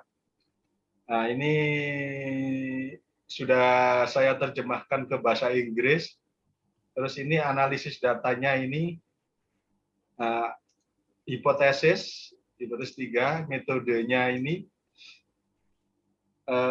Kemudian teori yang dipakai, nah, ini yang penting itu teori ini, adversity quotient, kemudian di sini variable student performance diukur menggunakan, ini yang perlu jelas, ini yang Pak Hadid, Pak Uyung, yang kuantitatif nanti perlu sangat jelas di awal ini, teori-teori ini. Nah, kayak kira-kira contohnya seperti inilah, teori 4 variabel di penelitian saya ini. Jadi ada variabel adversity quotient atau kecerdasan adversity, kemudian performa atau kinerja siswa, langsung ada teorinya Denchu, terus kemudian ini teorinya Himstra, yang adversity itu teorinya Stoll, langsung ada jelas begitu. Karena menguji teori, jadi teorinya harus jelas dari awal. Itu ya. Nah, data collection ini saya ambil dengan Google Form seperti tadi. Sangat mudah dan cepat kalau pakai Google Form untuk kuantitatif di masa pandemi COVID ini. Karena siswa hampir seluruhnya bisa online. Nah, model strukturalnya ini, kalau model jadinya seperti ini.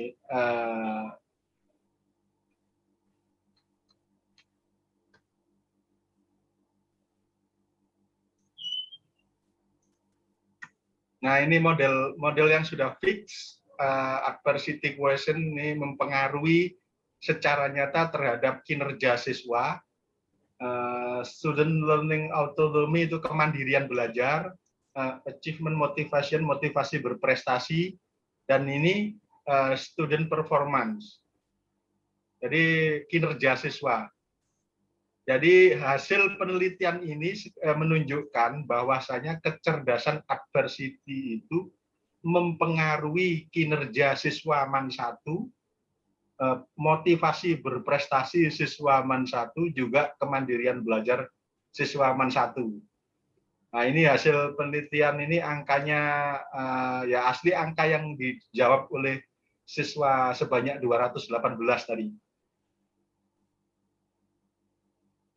Ini menghitung pakai Smart PLS. Kemudian ini yang seluruh indikator apa namanya instrumen yang valid dan reliable kita tampilkan juga di sini. Karena biasanya diminta oleh jurnal yang bersangkutan. Nah, ini. Jadi intinya hanya ingin menginformasikan bahwasanya untuk yang penelitian kuantitatif pada pandemi COVID ini sangat-sangat terbantu, dipermudah dengan adanya Google Form, dan hampir semuanya sudah terbiasa online.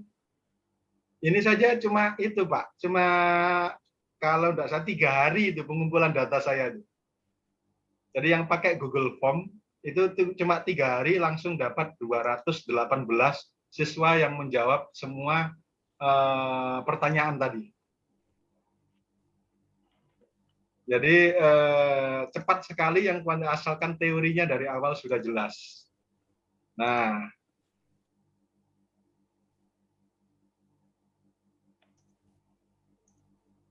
oke, mungkin itu Pak Adit nanti lebih diperjelas untuk teori. Dulu saya pernah itu Pak, ada artikel dari salah satu dosen, 2 sih, bukan salah satu, salah 2 orang dosen di Malaysia mau masukkan artikelnya ke jurnal kita, jurnal Katulistiwa, yang kebetulan saya sendiri editor in chief-nya jurnal Katulistiwa. Saya jadi teringat artikel itu ketika membaca presentasi, mendengar presentasi Pak Hadid tadi. Jadi alangkah baiknya untuk rumusan masalah ditambahkan gini, Pak. ditambahkan pemakaian alat atau sumber internet yang dipakai. Misalkan begini, nanti dideskripsikan yang deskriptif ya. Apakah mahasiswa pasca sarjana ini perkuliahan menggunakan HP atau menggunakan laptop, komputer, itu juga. Jadi deskripsinya nanti akan lebih bervariasi.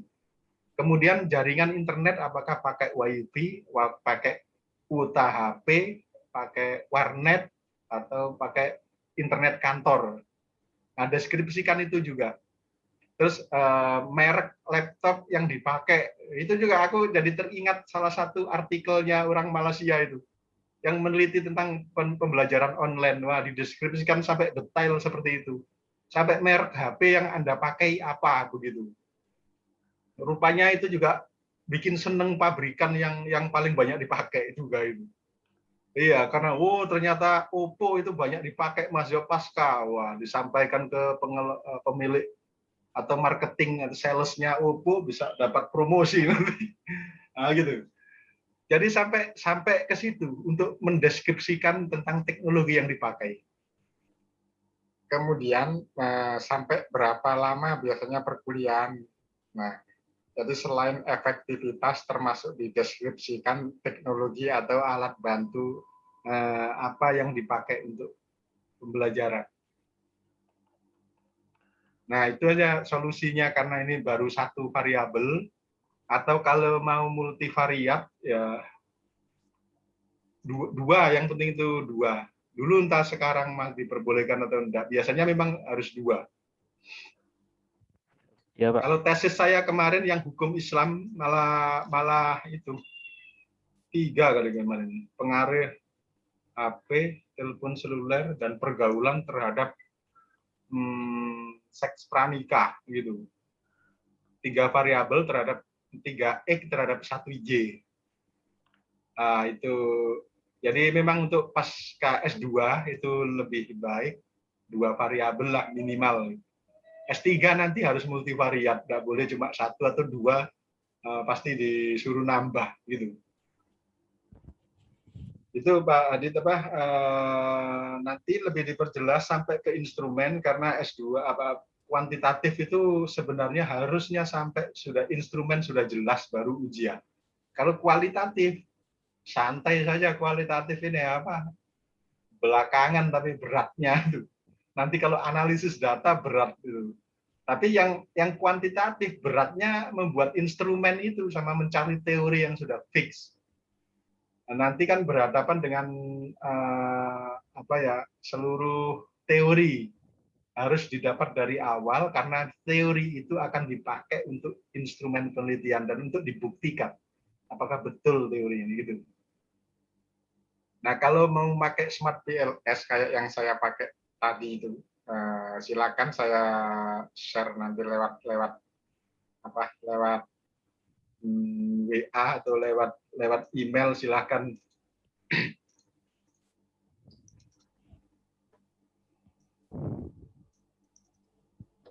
Nah, sebenarnya ini kan pemakaian softwarenya kok nggak bisa ya.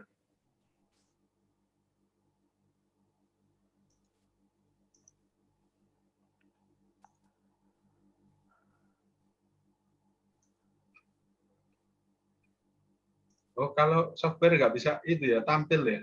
Atau saya yang nggak bisa tampaknya? Oh, ini udah. Oke.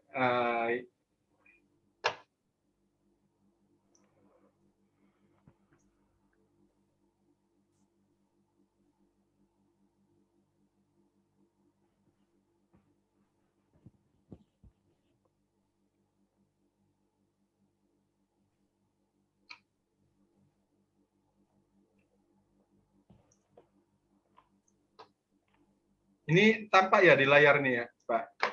Kelihatan, Pak. Nah, kelihatan ya.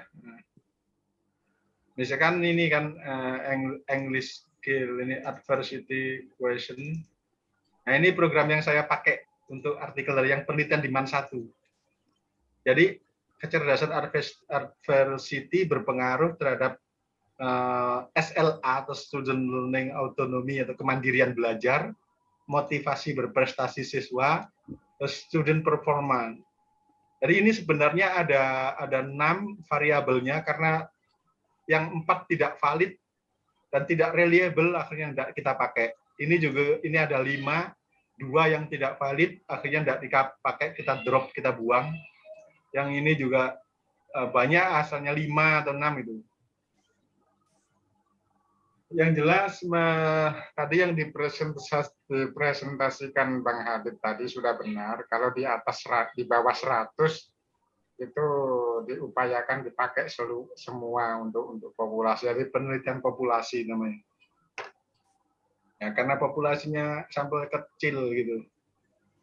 Ya, karena apa? Karena bisa digeneralisasi. Apakah bisa penelitian umpama begini nanti? Hasilnya ternyata efektif gitu penggunaan daring ya. Apakah efektif itu?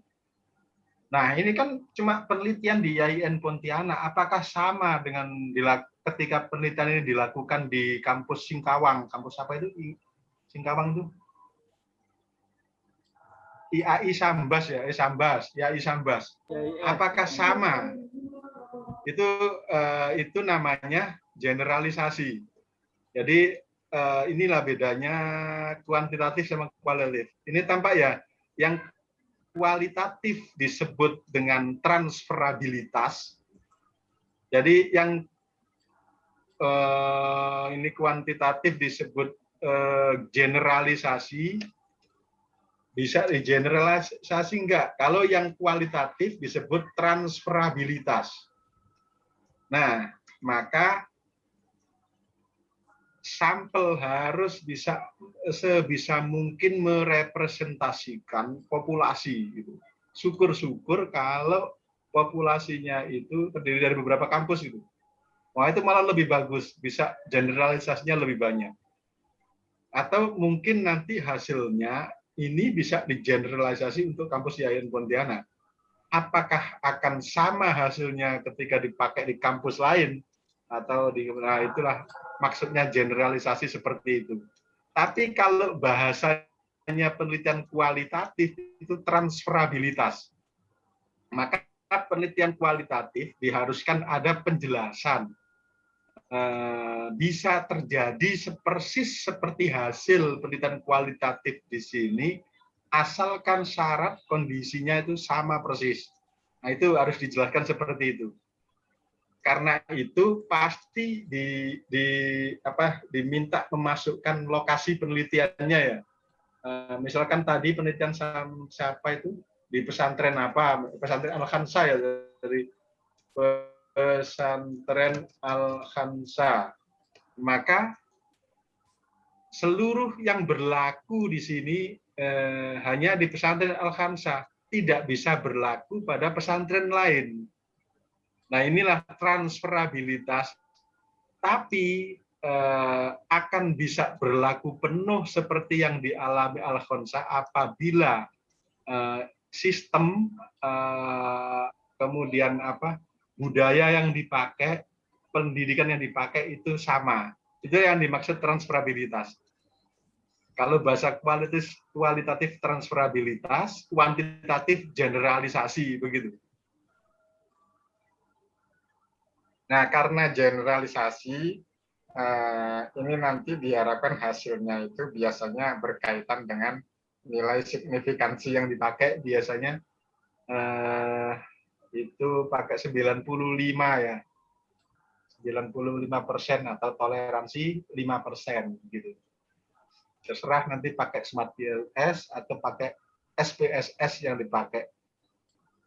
Karena SPSS itu untuk yang biasanya dipakai yang parametrik.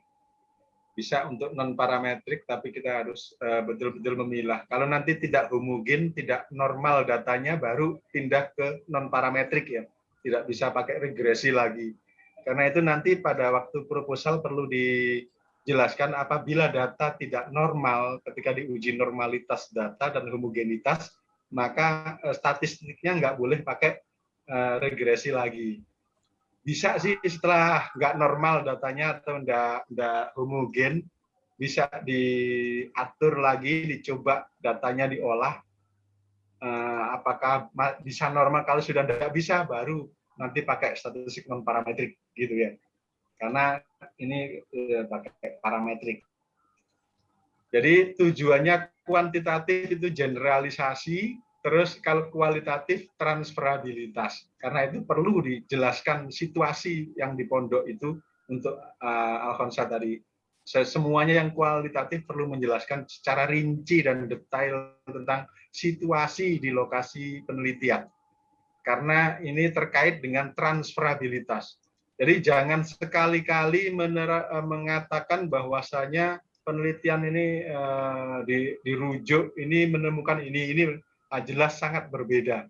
Kecuali ada situasi yang sama. Nah, itulah maksudnya transferabilitas. Mungkin itu untuk Pak Adit. Selanjutnya lebih dipertajam di teori dan segera dibuat instrumennya biar lebih siap. Iya, Pak. Mungkin dari sini ada pertanyaan, silakan. Maaf Pak, kalau Smart PLS ada versinya nggak Pak? Enggak. Ini saya memakai Smart PLS versi 3.2, ada yang versi 2 juga. Kalau mau ini saya yang berminat atau saya share di grup. Mau Pak, mau banget.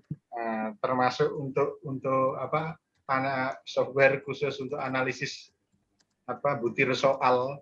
Bapak Ibu kan kebanyakan guru pasti wajib itu membuat analisis butir soal itu. Anates pasti sudah tahu lah Anates ya. Kita share nanti Anates baik untuk pilihan ganda maupun esai karena diperlukan oleh guru untuk analisis butir soal. Di situ juga bisa nanti dilakukan untuk uji validitas dan reliabilitas, Pak. Karena di Anates ini ada 5 validitas, reliabilitas, daya beda butir soal, kemudian ada soal-soal pengecoh atau analisis distraktor, analisis tingkat kesukaran butir soal, itu lengkap di program Anates itu. Jadi lebih enak kalau dipakai guru untuk menganalisis butir soal. Termasuk ada juga untuk soal-soal esai. Nah, ini soal-soal esai juga ada di situ. Nah, baik, nanti saya kirim linknya di Google Drive, bisa Bapak Ibu download melalui Google Drive. Kalau nanti ada pertanyaan tentang software kedua program tersebut atau bagaimana cara menginstalnya, langsung WA saya saja. Baik Pak, mungkin ada lagi kalau sudah tampaknya sudah malam nih. Bapak tadi penelitian yang kata Bapak itu yang apa? Itu penelitian apa Pak? Yang apa Bu? Yang penelitian dari dosen sama mahasiswa itu. Soalnya dulu pernah ditawarkan sama Bu Hera juga, cuman ada yang selesai ada yang enggak. Itu penelitian payung Bu. Penelitian payung itu dimaksudkan agar mahasiswa pun langsung jadi tesis gitu. Tapi menelitinya bersama-sama, cuma temanya beda-beda begitu. Namanya penelitian payung. Ya dulu Bu Khaira Bu yang sering memakai penelitian payung, temanya ya neliti masing-masing sebenarnya itu. Neliti masing-masing sekaligus membimbing gitu. Nah. Ibu rencana penelitian payung? Lihat ininya dulu Pak, lihat penelitiannya tentang apa, basisnya gitu. Temanya apa itu. Itu kalau kita gabung seperti itu kan dibimbing ya Pak ya. Kalau misalnya tesis itu bisa sekalian penelitian payung itu sama tesis kita nggak Pak? Satu rangkap gitu. Dan memang diharapkan begitu Bu. Yang paling tinggi nilai poin untuk akreditasi setelah penelitian payung itu diharapkan jadi skripsi atau tesis, dilanjutkan sendiri oleh mahasiswanya menjadi skripsi atau tesis. Itu poin tertinggi untuk akreditasi program studi gitu. Justru yang ditanya, adakah ini pertanyaan asesor akreditasi itu pasti terkait ini. Adakah penelitian kolaborasi dosen dengan mahasiswa? Ya, kalau dijawab ada Pak, mana buktinya begitu? Nah, buktinya mana? Nah, ini jadi artikel bersama dosen dengan mahasiswa. Kalau penelitian buktinya mana? Nah, ini Pak buktinya SK penelitian dosen dengan mahasiswa. SK dari mana? Ditanya, dikejar terus begitu. Jadi sekaligus memang tujuan penelitian payung itu untuk membantu mempercepat mahasiswa agar bisa secepatnya menyelesaikan skripsi atau tesis begitu. Iya, dikejar terus kan. Iya. Ya karena dikejar waktu juga ya. Ya kebetulan ini Bapak Ibu, ini belum boleh saya sampaikan sebenarnya. Karena penelitian di IAIN Pontianak untuk dosen ke depan mungkin berbasis akreditasi. Nah gitu.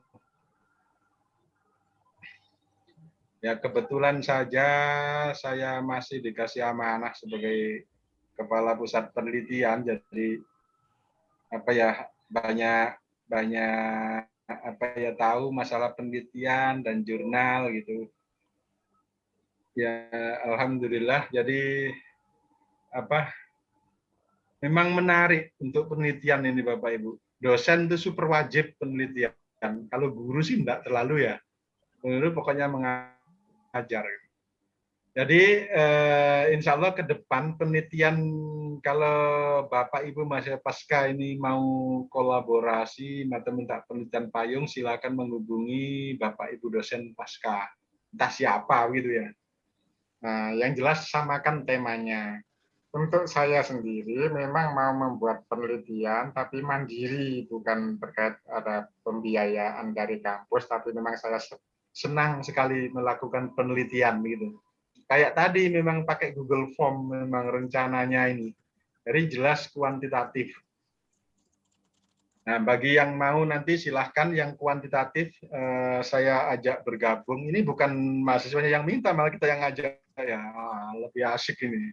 Atau karena saya tahu kayak Pak Hadid ini pakai SPSS, nanti ada beberapa varian. Ada saya yang pakai SPSS, juga pakai Smart PLS. Untuk yang kualitatif juga rencananya bikin, cuma menurut saya agak sulit, butuh wawancara kan, butuh ketemu langsung gitu dengan narasumbernya. Untung sekali yang kuantitatif di zaman corona ini lebih cepat, lebih selesai. Kalau yang kualitatif gimana wawancara, mau datang harus pakai masker, harus protokol COVID, lagi nggak boleh keluar lagi pas Lebaran ini. Jadi seperti itu, Bapak Ibu, nanti kita coba mengakomodir untuk rencana penelitian yang mandiri. Untuk saya memang mencari apa mahasiswa yang mau ikut gitu. Nanti WA saja yang mau ikut ya. Judulnya, temanya sesuaikan dengan bidang ilmu, prodi juga. Nah, upayakan nanti Bapak Ibu yang mau ikut itu kasih tahu apa metodologi dan software yang dipakai gitu. Jadi biar lebih sebenarnya sudah terlatih di S1, S2 juga ada yang sudah S2 juga pakai itu. Tapi memang penelitian ini Pak, kalau tidak dilaksanakan lagi lupa nanti, maka ya kita refresh gitu. Nanti silakan WA yang mau ikut, saya menyesuaikan metode yang Bapak Ibu pakai, atau kalau mau ngikut saya pakai Smart PLS atau Lisrel nanti gitu. Karena multivariat, banyak variabelnya. Dan kita arahkan betul-betul nanti masuk ke jurnal ilmiah. Nah, itu. Nah, kayak kemarin yang Pak Uyung, saya memang berencana meneliti tentang guru, tapi Pak Uyung juga arahnya ternyata sama. Gitu. Jadi nanti tinggal variabelnya bagaimana ngaturnya, karena ini agak sama dengan saya. Gitu. Kayak saya keempat-empatnya, Pak Uyung satu, kompetensi profesional guru. Gitu. Tapi kompetensi profesional saja itu sudah 34 instrumen yang dibuat Pak Uyung. Gitu. Padahal itu ada indikator, subindikatornya banyak nanti. Jadi itu guru yang ngisi itu kasihan juga kan ya, kita mempertimbangkan itu juga. Untung ini atasannya guru-guru yang di mana itu Pak Uyung, jadi lebih enak nanti. Jadi Bapak Ibu yang bukan kuantitatif pun nanti boleh ikut bergabung ya. 3 orang atau 4 orang gitu loh, nanti saling mensupport. Oh begini, sekaligus ini dipecah jadi tesisnya masing-masing. Itu yang paling besar untuk membantu prodi akreditasi, dan bagi mahasiswa itu yang diuntungkan paling cepat selesai gitu. Nah gitu. WA saja nanti Pak ya yang ikut. Ya silakan. Pak, kemarin ya, itu kan kalau nggak salah diarahkan ke 4-4 ya Pak. Iya, Kalau kemarin seluruh kompetensi kalau ya. nggak salah saya itu, Pak. Nah, ini udah mulai. Ini udah saya garap sih Pak yang 4 itu, tapi nggak tahu lah nanti gimana. Udah hampir selesai sih Pak, udah hampir siap dipresentasikan. Oh iya. Nah ini nanti sama dengan yang instrumen yang saya buat ini. Tapi ya nggak apa-apa, lain yang diteliti kok, sampelnya lain. Saya cuma mahasiswa, makanya kesiapan mahasiswa gitu. Mahasiswa kan calon guru. Nah, calon guru ini sudah sampai di mana kompetensinya, nanti masukannya ke prodi agar kompetensi ini diperbaiki, ditambahkan begitu. Kalau yang Pak Uyo kan sudah jelas guru ya. Nah, gitu. Itu aja Pak. Nanti yang silakan kita komunikasi lagi, saya tunggu di WA untuk baik yang kuantitatif maupun yang kualitatif. Kita akan mempunyai tema-tema nanti untuk riset payung, namanya penelitian payung.